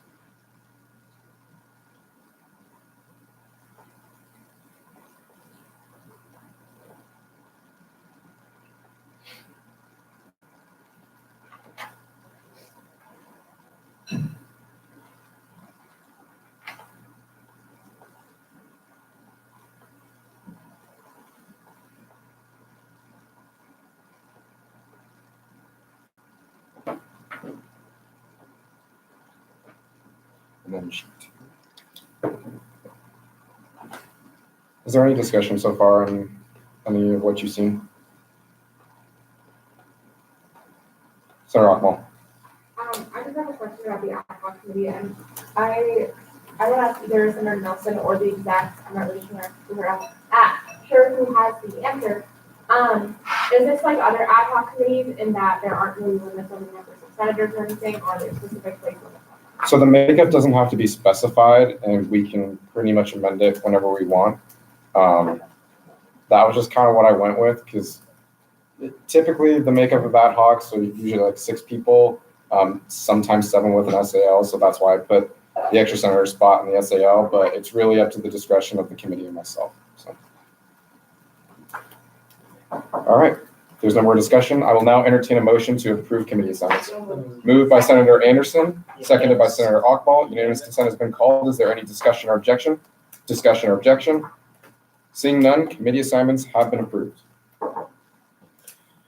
So that moves me into my second item, which is committee interests. So I have a few things here, and not all of them span on committee interests. So for the first thing, there are still some vacant spots on Senate positions on ASUM committees. Some of them I'm trying to hold for the new senators that will be appointed very shortly here. But if you are interested in any ASUM committees that have open Senate seats on them, please email me, because it's nice to get these committees filled and a lot of people attending the meetings. So just email me if you have any questions. If it's an ad hoc, you can just email me, because we could have 100 people on the committee for all I care. But we probably won't go in that direction. The second thing is this also extends to university committees. University committees, the number of Senate or students spots on the university committees are sometimes hard to figure out. So if there's a university committee that you're interested in that you think may have more spots, or you don't know the amount of student spots, the first thing I would recommend to you is looking it up on the university committee website and seeing how many student spots there are. It might not be completely updated. They hopefully all should be, but that would be the first place I'd recommend. If there is a university committee that is not on the university committee website that you want to be on that may or may not have open student seats, email me so that I'm aware of it and that I can hopefully put you on the committee as well. The other thing with university committees, I'm going to ask 2 things of you all during this discussion. The first, send me a note if you are having problems connecting with your university committees. I know some senators that are sitting here right now, I have not emailed their chair because I don't know who their chair is or their point person. So sorry, I'm still trying to figure that out for the 4th week in a row. The other thing is that if I have connected you to the chair and you haven't received any emails from the committee yet, please send me a note, send me an email, or let me know, because you need to be on those email chains and you need to be going to those meetings. So are there any questions about that, or do you have any concerns for me regarding university committees or committee interests? Okay, cool. So the next thing I'll move to is the student at large socials. This is the thing I shared in the group chat on Friday. It is being hosted in the Student Resource Center next Tuesday from 6 to 8. I'll be making flyers, and for the rest of the week's office hours and next week's, you will more than likely be handing out flyers and / for tabling in the University Center to advertise the event. Please share this with any friends you have at the university about it, because we want to get a ton of people there. More than likely, it will be moved to this room, because the Student Group Resource Center, according to Montana Event Services guidelines, can only hold 20 people in it. So I'm probably going to move it to here. I'll give you an update about that, and I'll update the Facebook event when it is available. So yeah, the other thing is, if you plan on attending the student at large social, please, 1, plan on eating the pizza kind of towards the end when everyone else has a chance to grab food and drinks. The other thing too is try to interact with people that are students at large or aren't students at large but are looking to get interested. This is kind of a time for them to connect and to get to know us and each other better. So yeah, just putting that on your radar. I think that's all I have. So Senator Anderson.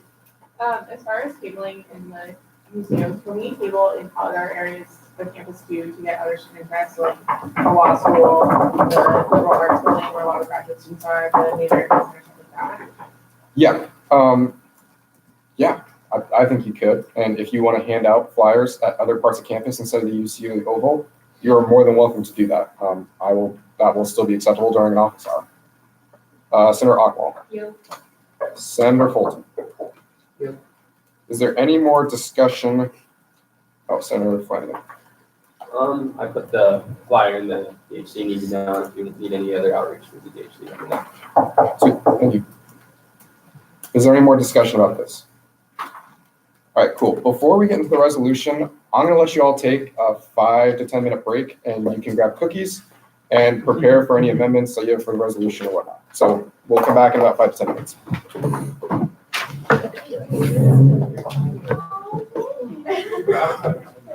Yeah, so I sent you up all three. Is it not reached? That was the one I was. Was it dying? Yeah. Oh no. Well, And it doesn't reach. here, bring it to the. Yeah, I imagine it's see it. I'll talk to Sandy about it and I'll talk to Paul about it. But I'll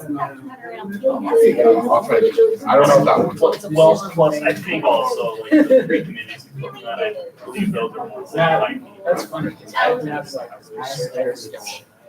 That's kind of what I'm thinking too, but again, there are others that I did. This is number 5. Do you think I should go for 6? Granted, it has been over like 15 hours. Really? Why, bro? Go for it. Who am I to judge you? I used to have like 10 cups a day, which is why I quit. It keeps me skinny. It did not keep me skinny. It kept me broke. Did you say 5 to 10 minutes? I don't know. I was Christian, I was saying you're from Sheridan, but you're not from Sheridan. Thank you. I knew it started with an S. I mean, you've been to one Eastern Montana. They're kind of all the same. I'm sure the good people of Glendive would disagree with that. Yeah. Yeah. Oh, also leave about such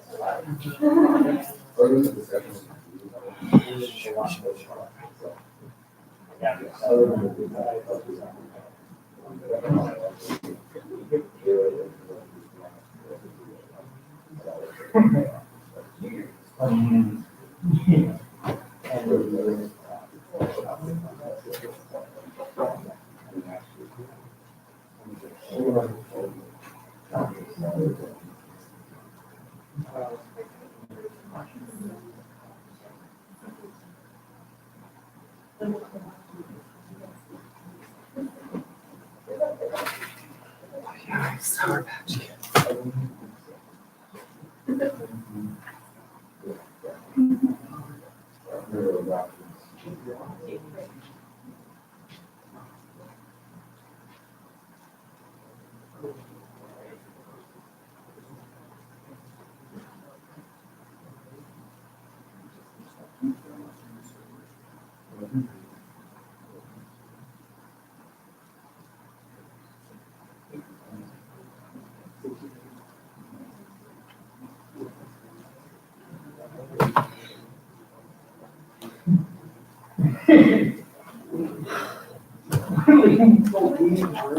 So this guy was like, oh, no.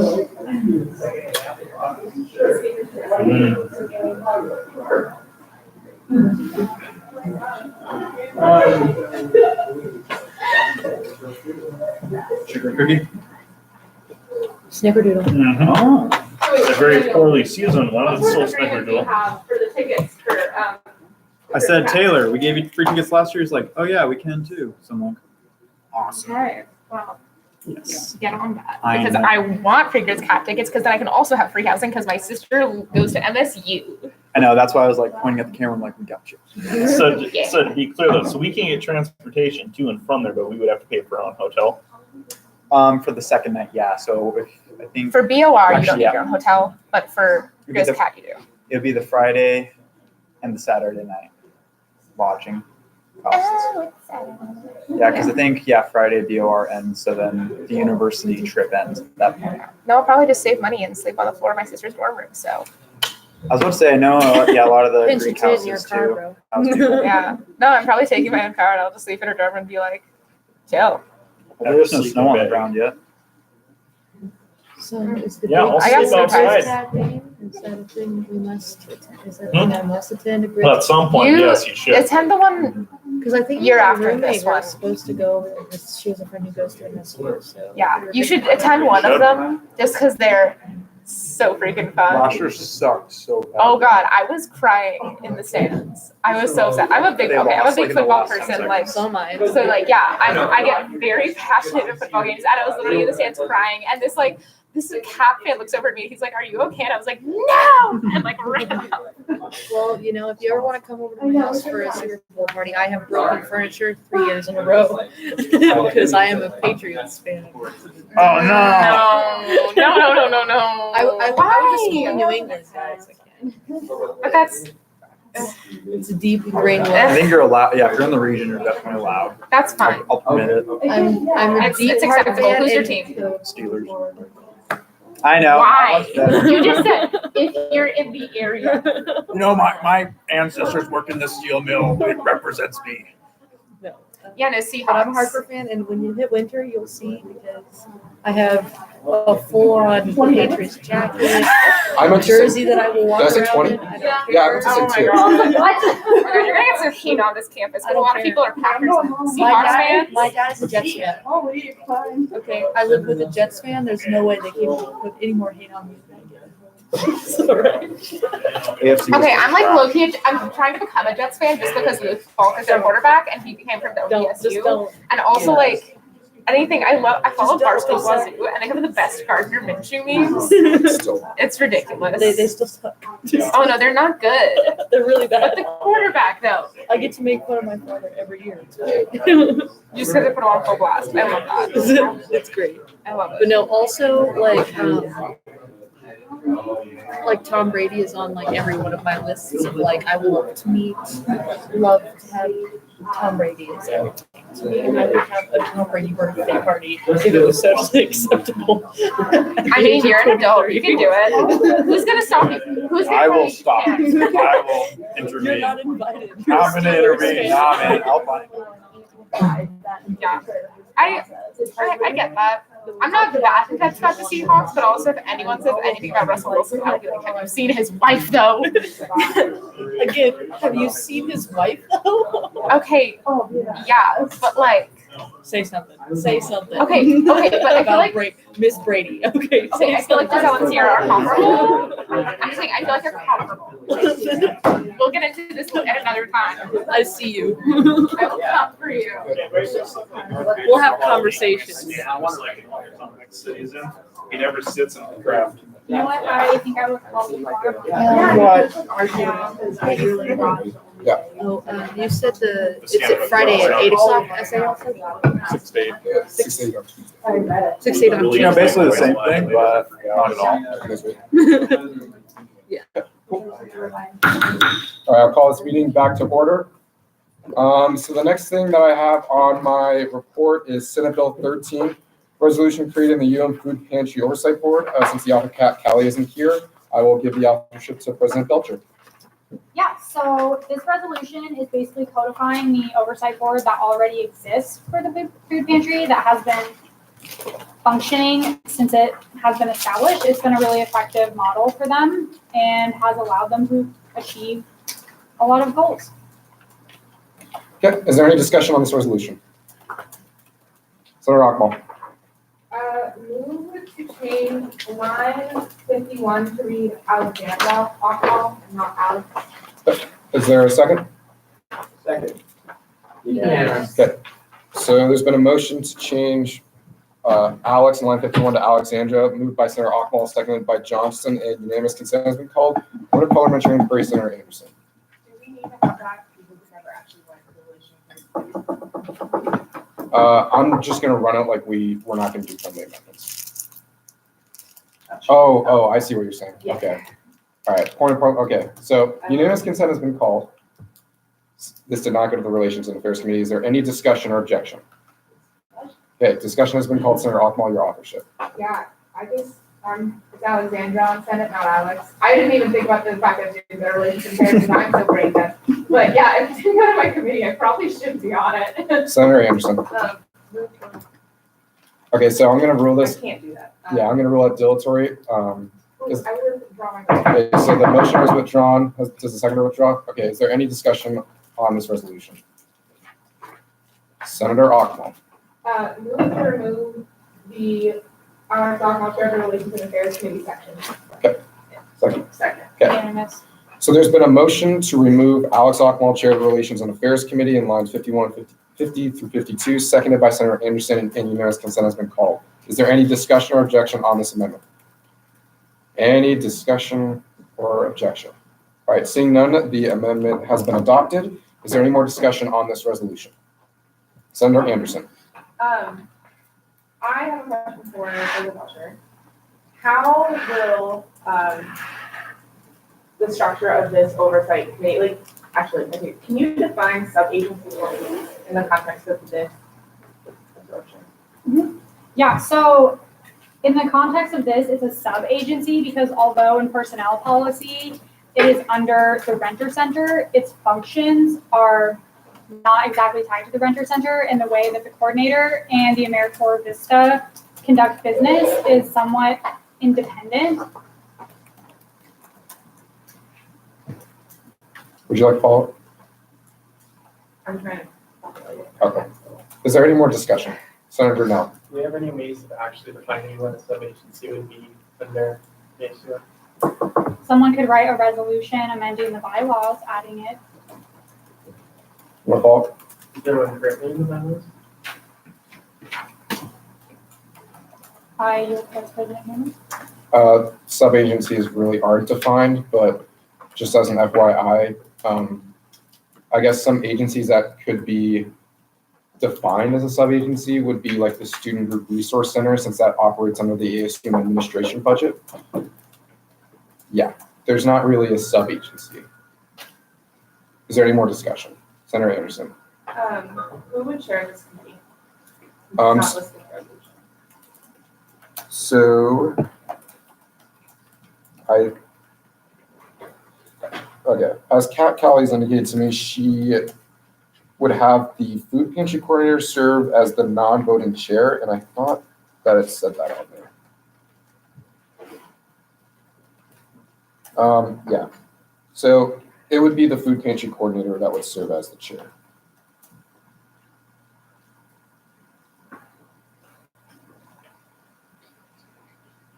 Is there any more discussion on this resolution?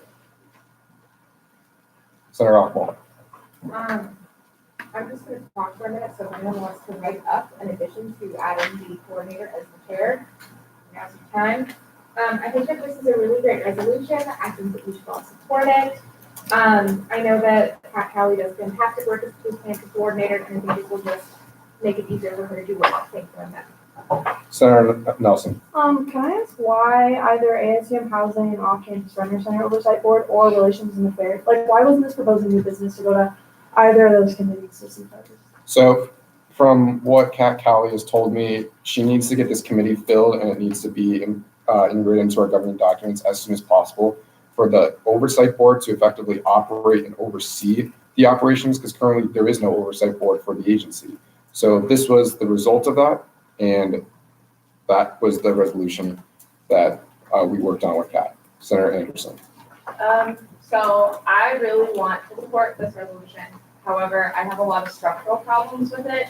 So that I am not saying anything about the content or what it's trying to do. I just feel like we haven't, as an organization, defined necessarily what a sub-agency is.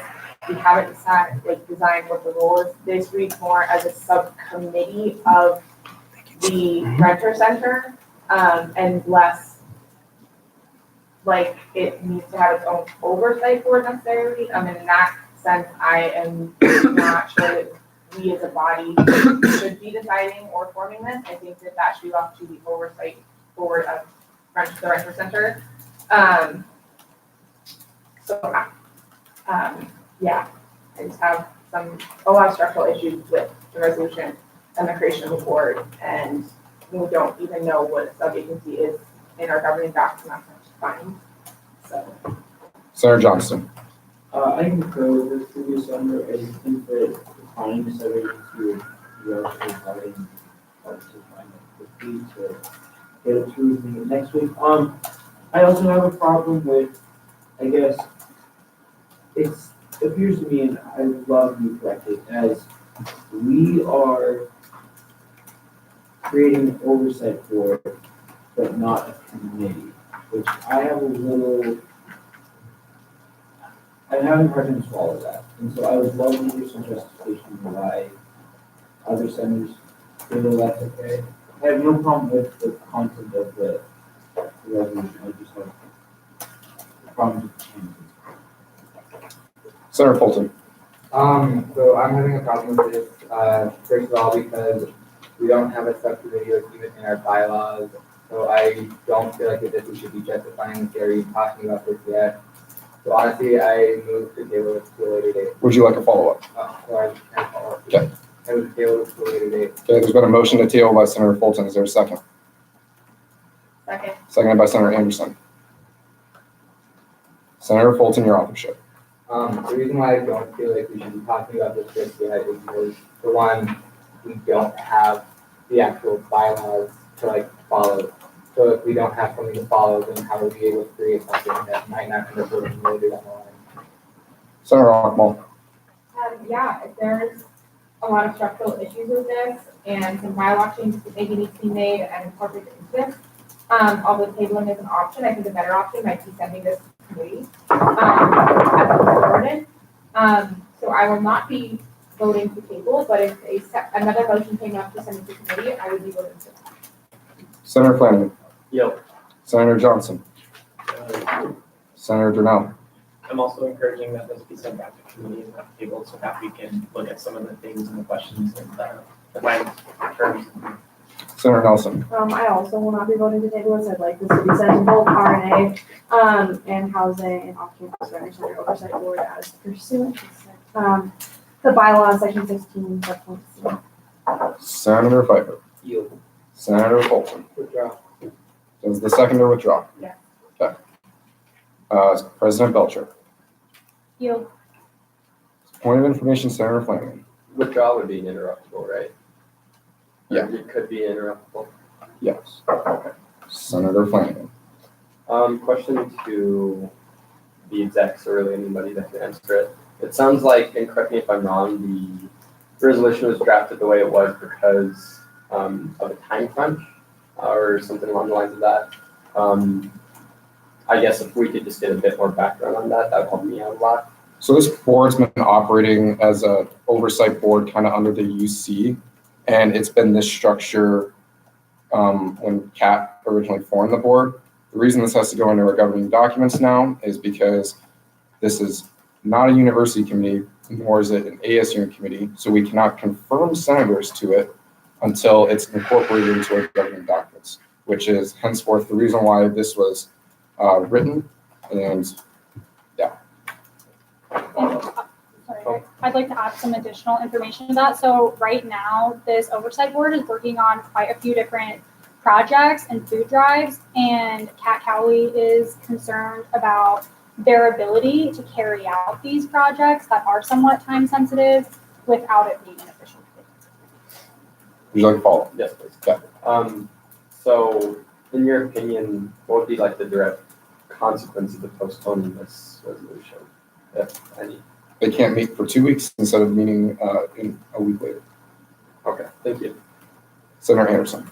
Move to send to Relations and Affairs and the Housing and Renter Center Oversight Committee. Second.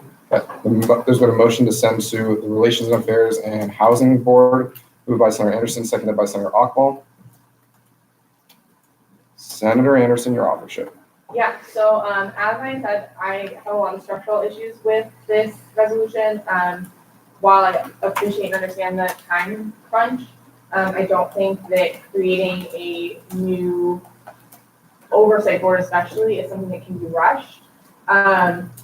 I would like to see more senator input and a more robust discussion about how this will relate to the renter centers, being as we just approved a couple weeks ago the food pantry coordinator as an employee of the renter center. I'd like to see kind of who, like the chair being put in there, like the structure, maybe ex officios if they need to be, maybe also looking at if we have to change any other bylaws.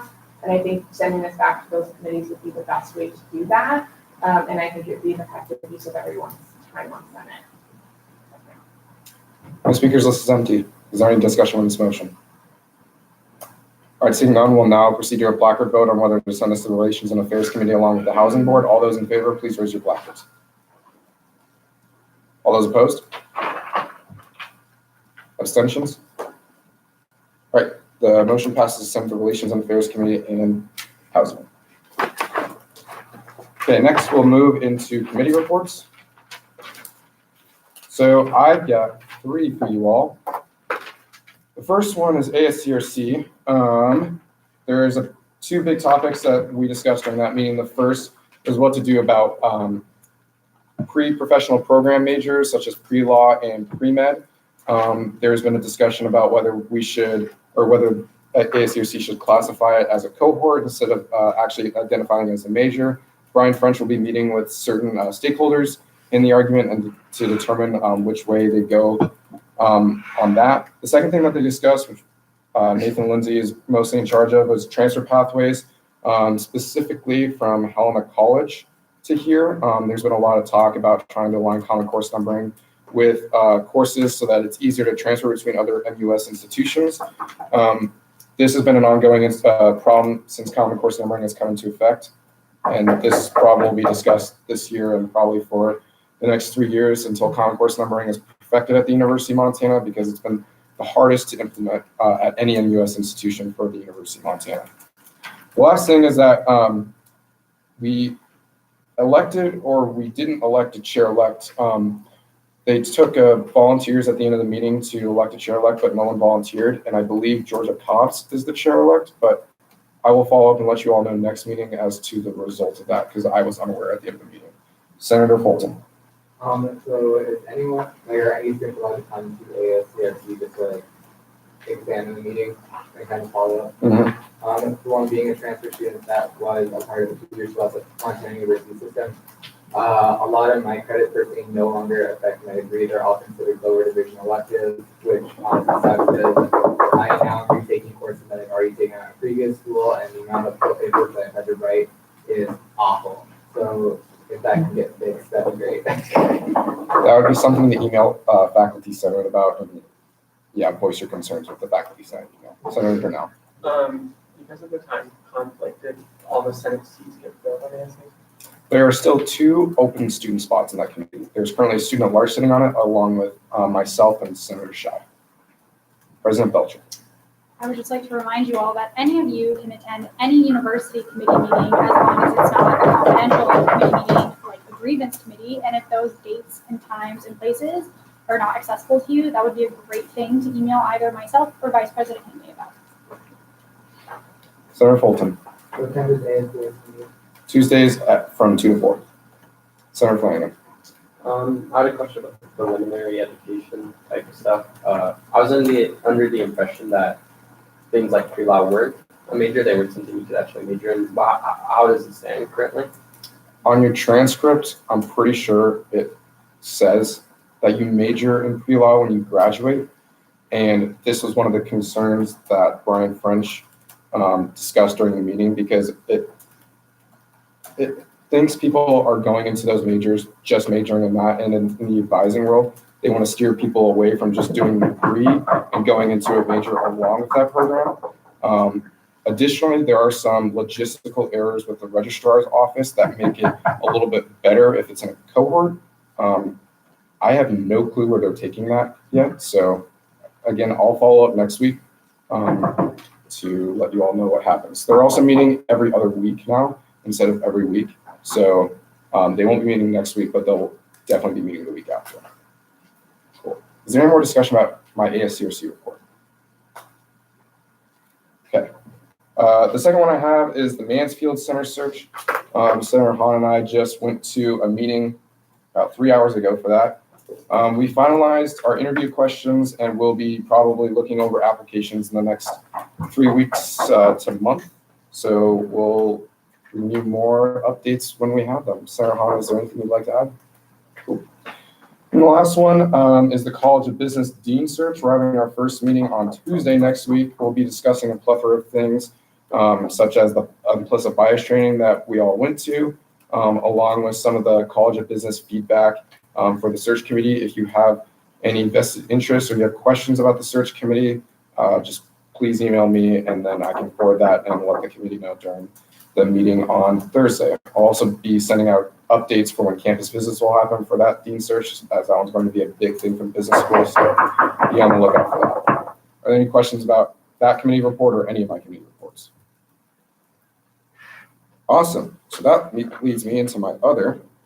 And I only have one other for you this meeting, and that is United Food is having an event this Friday from 2:30 to 5. If you want more info about this, I would suggest you email Kat or the AmeriCorps Vista Sarah in the UN Food Pantry. Also send an email or just message a group chat tomorrow about some of the logistics for that event. And then if you have any questions, I would suggest you email Kat or Sarah. President Belcher.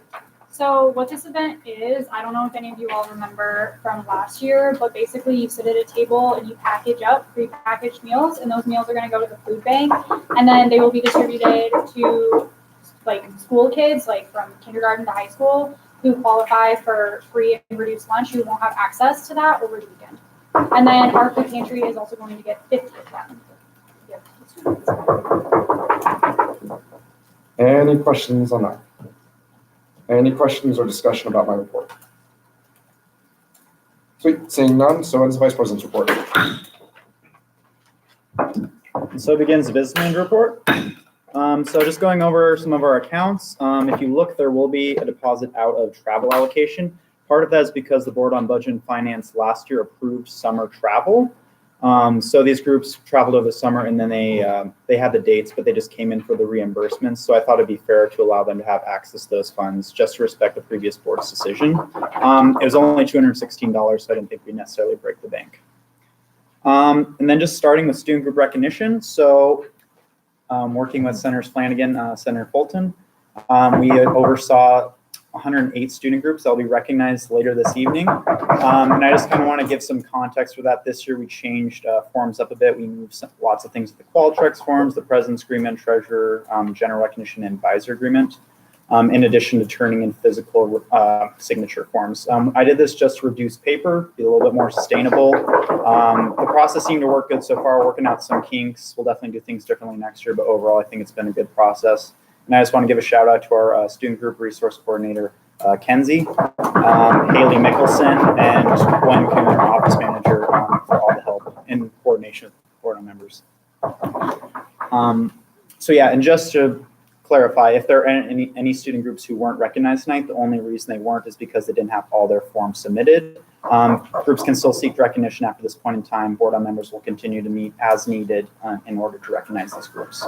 Do I have any questions about that process? Okay. All right, so now we're going to move into a discussion about the travel allocation account. So next meeting is going to be really long, or my section will be at least. So far we've had over 15 groups turn in travel requests. So in addition for BNF meeting this Friday, just to oversee normal financial requests, we'll also be meeting this Sunday to discuss travel. We'll be inviting the student groups down to come explain their cover letters, talk about their trip, more of what they're doing, so we can get more of a sense on how we can best assist them. And yeah, so that just means next meeting will likely be longer and I'll actually have something for you. So it should be good. Any questions about travel? All right. And so just to clarify, if you do hear about student groups, if they submit a travel request form and it wasn't turned in by last Friday, which was the deadline specified in fiscal policy, they won't be allowed to participate in this normal travel allocation process. but we do set aside 8%, at least 8% of the funds for emergency travel. So that money will still be available to groups who haven't gone through the normal process. Any questions? Senator Flanagan. Would what would be the differentiation between emergency travel and a special allocation? So special allocation is more for like events, what they're hosting and whatnot. If they are traveling, if they're requesting motor pool or lodging, that's basically what signifies that travel. So we would push them in that direction, and that's something I would just kind of do within my job responsibilities. Yeah, follow. Of course. So say a student group budgeted for like 10 students, and then it turns out they grew over for a travel request, and then they grew over the course of that time, and they ended up having like 20 students that were interested in going. With the extra funding for that, would they be able to request that as a travel emergency, or would that be, how would that work out? Or is that something that can happen? Yeah, so it's kind of hard. So we have travel deadlines at the beginning of each semester just so groups are more proactive in what they're doing throughout the semester. I don't believe I've seen anyone ask for additional travel funding past that. Some have gone through the emergency travel, tried to, because they weren't funded in full. Sometimes it's a big ask, and we do the best we can, try and be as equitable as possible. But I have never seen that, no. I guess in theory it would be possible, but it would be up to the board on budget and finance to decide whether or not they want to see that. Sounds great, thank you. Yeah. Any more questions? All right. Committee reports, I only have one. So this is kind of a weird situation. So we don't currently have a sports union coordinator. So as an ex officio, I stepped in to chair the first sports union meeting this year. That was basically just to get with the groups, make sure they're turning in their recognition forms so that they could also just get access to their ASUM allocated funds. In that meeting, I discussed hiring a new sports union coordinator. I opened it up to individuals on there, but we'll also be opening it up as well. The ASUM president's actually in charge of that since it is personnel, opening that up within the sports union bylaws. That said, we also need to vote to get a new sports union president, which is separate from the coordinator position. One is paid, one is ceremonial, one heads up the meeting, and the other kind of advocates on behalf of the group.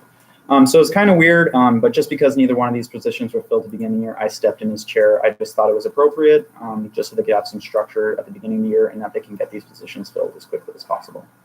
Is there any questions about that?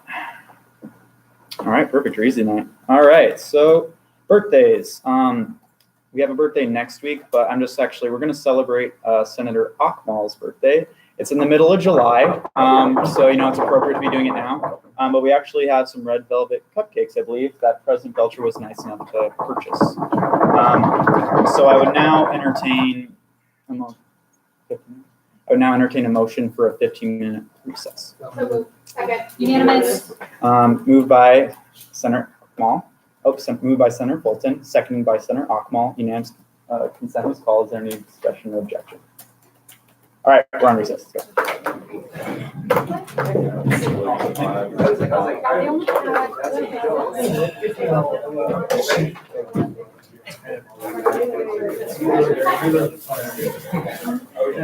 It's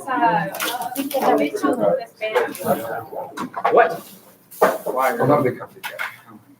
Gosh, well, sucks for you. I'm a big company guy. I thought you were gonna say pickled eggs. Oh, yeah. Pickled egg. Big spaghetti guy. You. No, I learned. Happy birthday. Thank you. No, I'm not either. There's always a test. Yeah, if it makes you feel better, I'm still the youngest person on this. Yes, are you really? Pickled eggs. That's what has circulated to my. Yeah, I do. It's like July.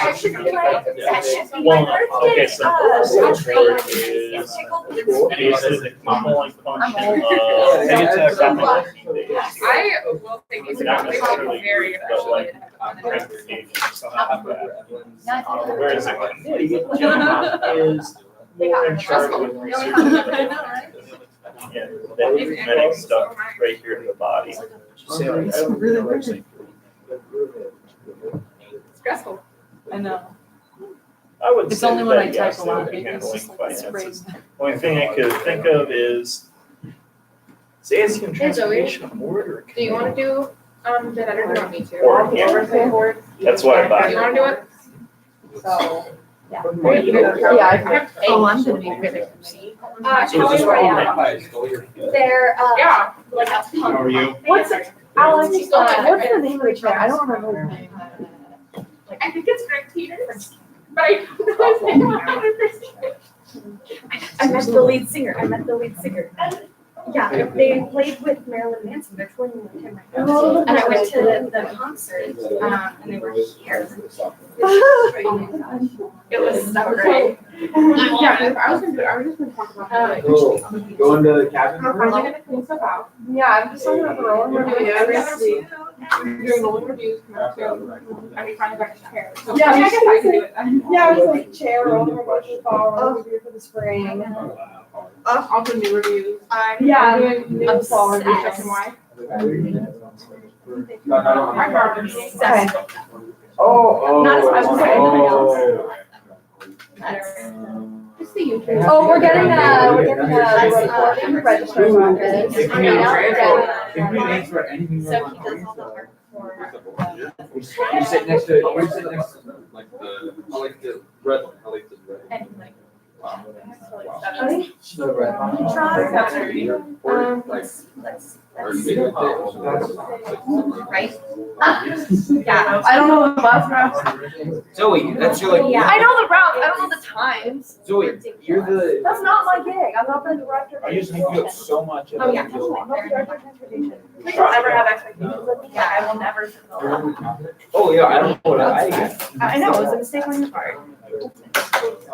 Sure, my life is out of there. Oh my God. No. I don't Guys, trying to give everyone jazz. I was supposed to make an announcement about those ones being gluten free and dairy free or something. So no, I before invitation, Oh, but yeah, my life is Where's that? I'm surprised I like them. Yeah. Oh my God. Yeah. Yeah. That's So, I don't know the basics, but I can't even taste, so I'm not mine. is down coconut. And everyone's together. Yeah. Let's puppies for Panic at the Disco. Send out an email reminder. If it's dairy free, gluten free, there's only. What are you doing? one ingredient. Oh my God. Yeah. Take two now. It's You have to take two now. The other man.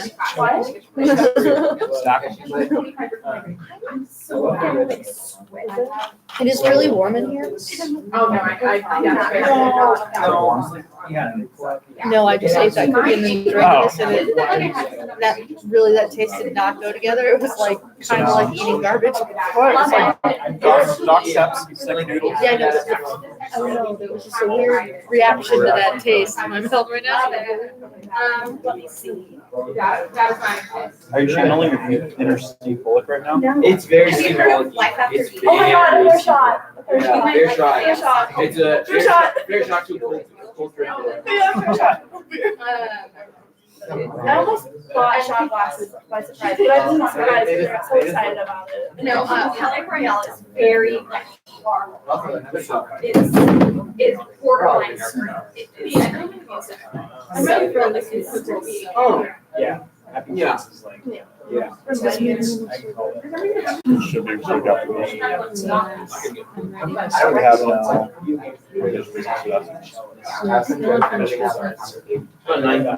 Is anyone getting in new business today? Anybody? So something that might take long is when we recognize that group.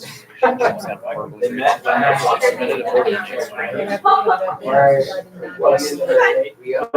will say put it up there just so you can go. Oh, I have it up there, yeah, it's right here.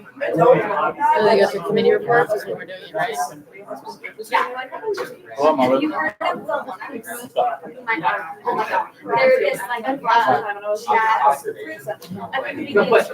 and they cover like specific. I mean, If yeah. I want to be honest, so that's so big. I mean, it kind of makes sense. I kind of thought it was that way too. It's Another trying to move it across, but yeah. I was thinking of sub agency would get kind of mirroring sports and should be, but that's also just like some fun. I have some math policy. Yeah, you actually mean like we're the representative body of them sports and you're also a representative body. Yeah, it's kind of weird. They have a really good, not song, but, You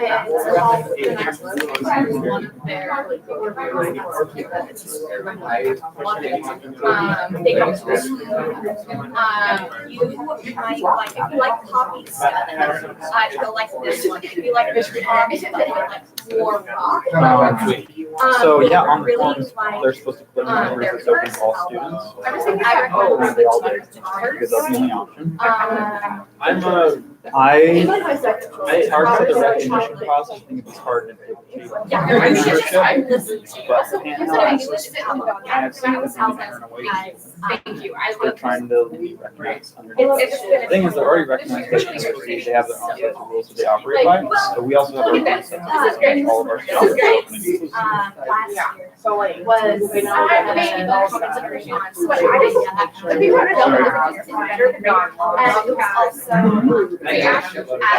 Ooh, they're about to take away our cookies, y'all. Okay, I did. I got one already.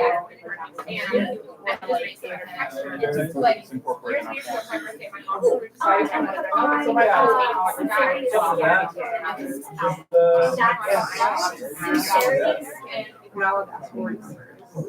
It's so. I just really enjoy it. It's the I want to there's a song by that called Be My Mistake that I think is no, I guess it's so sad. What I would say It's heroin addiction. is that they check I want that their students do with all students. You learned it. So we're It's about his heroin addiction. It's so hard. And there's there's also I forced myself to walk run those groups and ask about the membership. So if we recognize that, so would it be more efficient to recognize them in the full like after the or would it just be more efficient to pull it from sleep, have a greater conversation about People it? say it's about And maybe, but I think it's I don't know if they charge, like, would it charge you like reaching out to getting there might or inviting them? It's hard for the students to report on members. I do everything. But I don't have the chair. Can we charge like any of you guys reaching out or have it reach out? Yeah, you can also share.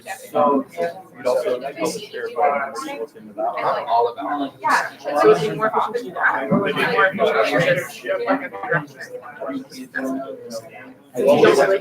No, they fell out. I had to reglue them. But I only had to reglue them this morning, so they held out for a while. But yeah, no. My dog cost me about $2,500, so I can't afford new ones. Yeah, I just don't know what the most efficient way.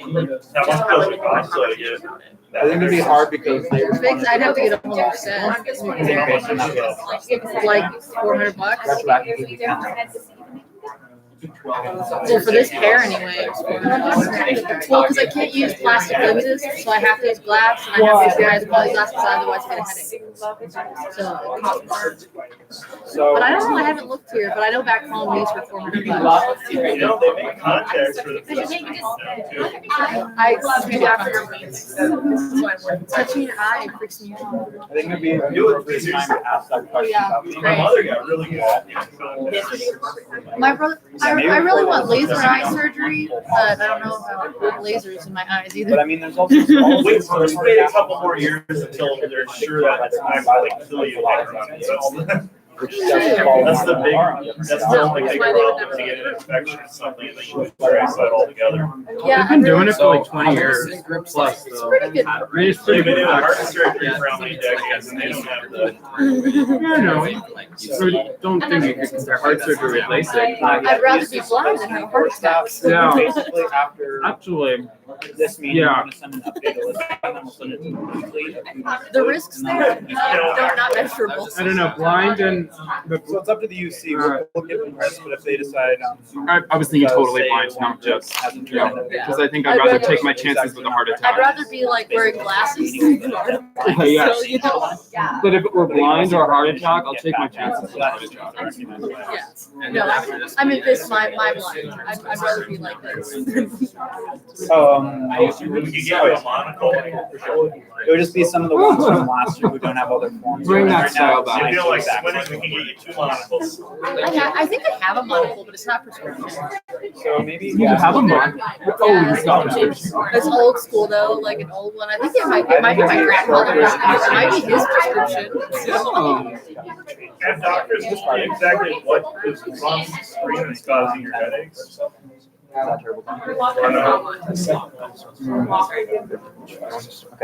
so you can do whatever you want, but yeah. Well, okay then. Yeah. All right, please return to your chairs.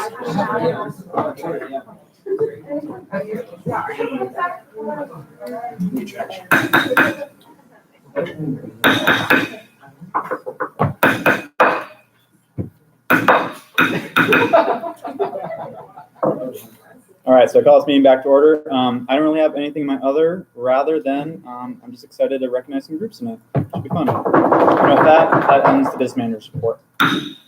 And so begins committee reports. Just a reminder that no ASUM committee reports can be given orally except for the board on members committee reports. So is there any committee reports? Sorry, let me flip to my speakers list.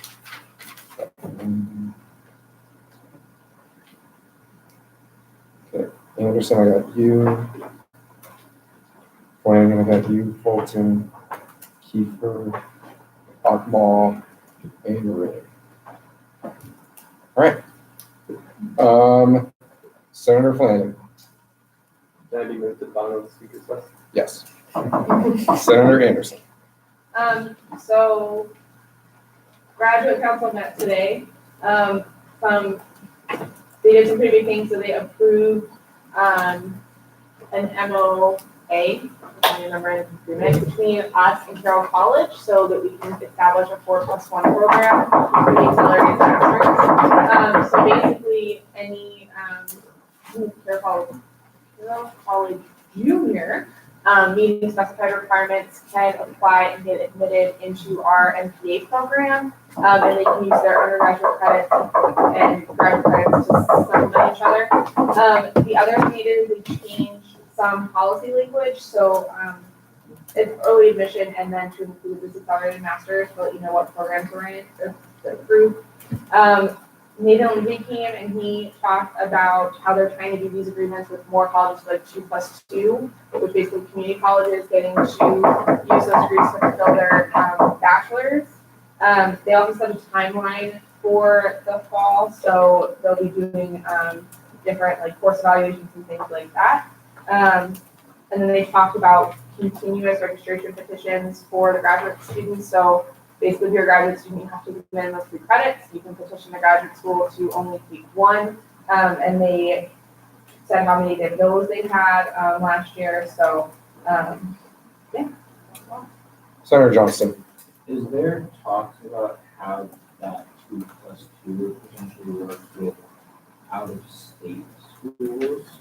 Or is it just within state? So my understanding and kind of what Nathan was saying is it's mostly just in-state schools, so like tribal colleges and even community colleges in the state. But I'm not sure. They do have like different out-of-state programs which might. With the search for the dean of arts and media, we're meeting on Monday. We're going to be talking about a plethora of things. The first majority of what we're talking about on Monday is what we want to see in a dean for represent the College of Media and Arts. And I'm just really excited to get to work on that because a lot of people that are on that committee are professors and other students that want to improve the arts at Senator Kiefer. Yeah, so the sustainable campus committee met on September 9th. And we talked about a lot of things. One of the things we were excited about was the combined heat and power thing, which is what President was talking about earlier about energy electricity. And we already have 4 parties waiting for that project. So they process that. They also have private bids going on for what they actually purchase, structural analysis of the roof, how many panels they can actually put on there, and then what was their UC and UM Dining are planning on working together to expand composting across campus. Also, Tommy Luga has plans for composting paper towels in the forestry building. And basically, we just met to discuss our fundraising aspects for the year. President Bonner had expressed previously that he was interested in business competitions, specifically crowdfunding. Senator Ockwell. Cool, so I have two things. I'm going to start with my mentor report. So I met with Nathan Lindsay this week, who's the coolest, is so coolest. And so he is looking for student input on a couple of projects that his office is doing. As always, he wants input on the freshman seminar. If you are a peer mentor on the freshman seminar, I would love for you to reach back to me with some of your feedback on what's working, what's not working, that sort of thing.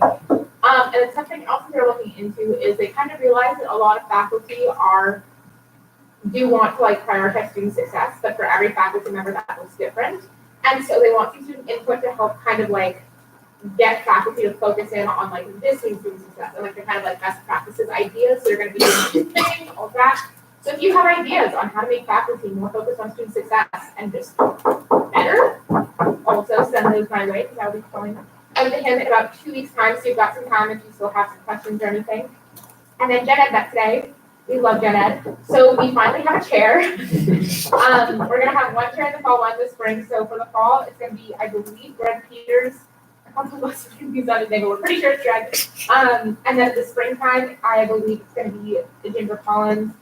And then we also are kind of changing, Greg is changing the meetings a little bit. So instead of 4 to 5:30, it's going to be 4 to 5 and every other week. And then we have a couple of things coming up. So Harbor sent a memo out that confirms that we're going to prioritize doing the actual Gen Ed work and less of the Gen Ed curriculum reform. He also wants input to balance some concerns regarding the Gen Ed reforms and the budget and all of that. So Gen Ed is going back to, we're going to be doing some rolling reviews this year covering the categories H, X, and Y. We're also getting a report from the registrar to help clean up dormant classes. So the Gen Ed classes that have been taught for 4 or 5 years, we're finally going to clean those up and get rid of them. Yeah. Senator Reed. We met on Thursday for the student computer debate. And with that, we discussed exactly how things are being funded and looking at some changes in that. Some of them are processes that aren't the newest ones, so that can be re-examined. And that was mainly what we discussed. We're also changing our meeting time from Thursdays to Fridays. Senator Flanagan. Before I start, does anyone have any sort of questions on how this is going to work, or does anyone need any sort of background? I assume everybody read my committee report. Senator. Yeah, I just wanted to confirm that we're going to be doing these as a slate and not individually. Yes, so we know it's a slate. You can pull from the slate. Would you like a follow-up, Senator Flanagan? Yes, please. Okay. Move to provisionally recognize the following groups. 2000 New Gardens, Artists Collective, Advocates for Nonviolence, Airways Management Association. Senator Flanagan, can you just slow down a little bit so I can understand the groups? Okay. Alpha Kappa Delta, Alpha Omega Simple Truth, American Coral Directors Association, American Fisheries Society, American Indian Science and Engineering Society, American Marketing Association, American Street Teachers Association, Anthropology Student Association, Ascend College Ministry, Baby Mama, Backcountry Hunters English, Big Sky Taekwondo, Black Student Union, Campus Choir, Catholic Campus Ministry, Central Southwest Asian Club, Chamber Chorale, Chemistry Club, Chi Alpha, China Table, Chinese Student and Scholar Association, Circle K, Internet Studios, Climate Action Collective, Climate Response Club, Collectible Card Game Club, Composers Club, Criminal Law Group, Criminology Club, Crew, Light Ministries, Economics Club, MS Humanis Campus Ministry, Exercise Science Student Association, Fencing Club, Fire Ecology and Management Student Association, Fluke Fire, Folklore Society, Forensics, Forest Gaming Den, German Club, Grizzly Sound, Pain Gliding and Paragliding Club, Historical Society, Hockey Club, Corn Club, Berlin, International Forestry Student Association, International Muslim Student Association, InterVarsity, Christian Fellowship, Irish Club, Japanese Student Association, Jazz Band, Keyboard Society, Lambda Alliance, Lambda Alpha, Linguistics Club, Men's Ultimate Frisbee, Smoke Jump, Mental Health Allies, NISA, Montford, MT Woodsman's Team, Native American Law Student Association, the National Association for Music Education, National Association of Teachers of Singing, NSFLHA, Office of the Order of America, Out There, Missoula, Pacific Islanders, Pan-Hellenic Council, Percussion Club, Philosophy Society, Physical Therapy Student Association, Telefied Taekwondo Club, Physical Therapy Club, Psychology Graduate Student Association, Reading Student Group Association, Resonate Church, Russian Club, Saxophone Studio, Ski/Snowboard Club, Smash Club, Society for Ecological Restoration, Society of American Foresters, UM Student Chapter, Society of Physics Students, Student Rec Association, Symphony Orchestra, Trendsetters at the U, Cuba and Unicorn Choir, Arts, UMASA, UNECA, Flat, University Choir, Utopia Montana, Whitewater Club, Wildlife Society, Women's Resource Center, Young Life, Siouxtown Cabaret, and Wind Music Association. Is there a second? Okay. Unanimous. The motion has been moved by Senator Flanagan, seconded by Senator Fulton. Unanimous consent has been called. Is there any discussion or objection? Discussion or objection? All right. Objection has been called, but no discussion. Seeing none, this the list of student groups has been approved. Okay. I have no one on my speakers list for committee reports. Is there any more committee reports which you would like to give? Last call for committee reports. All right, seeing none, we will now move into unfinished business. There is no unfinished business. We'll now move into new business. Is there any new business that anyone would like to propose at this time? Any new business? Last call for new business. All right, seeing none, we will now move to adjournment, and I will entertain a motion to adjourn the meeting. Moved by Senator Ockmall, seconded by Senator Pfeiffer. Unanimous consent has been called. Is there any discussion or objection? Discussion or objection? Seeing none, the meeting has been adjourned.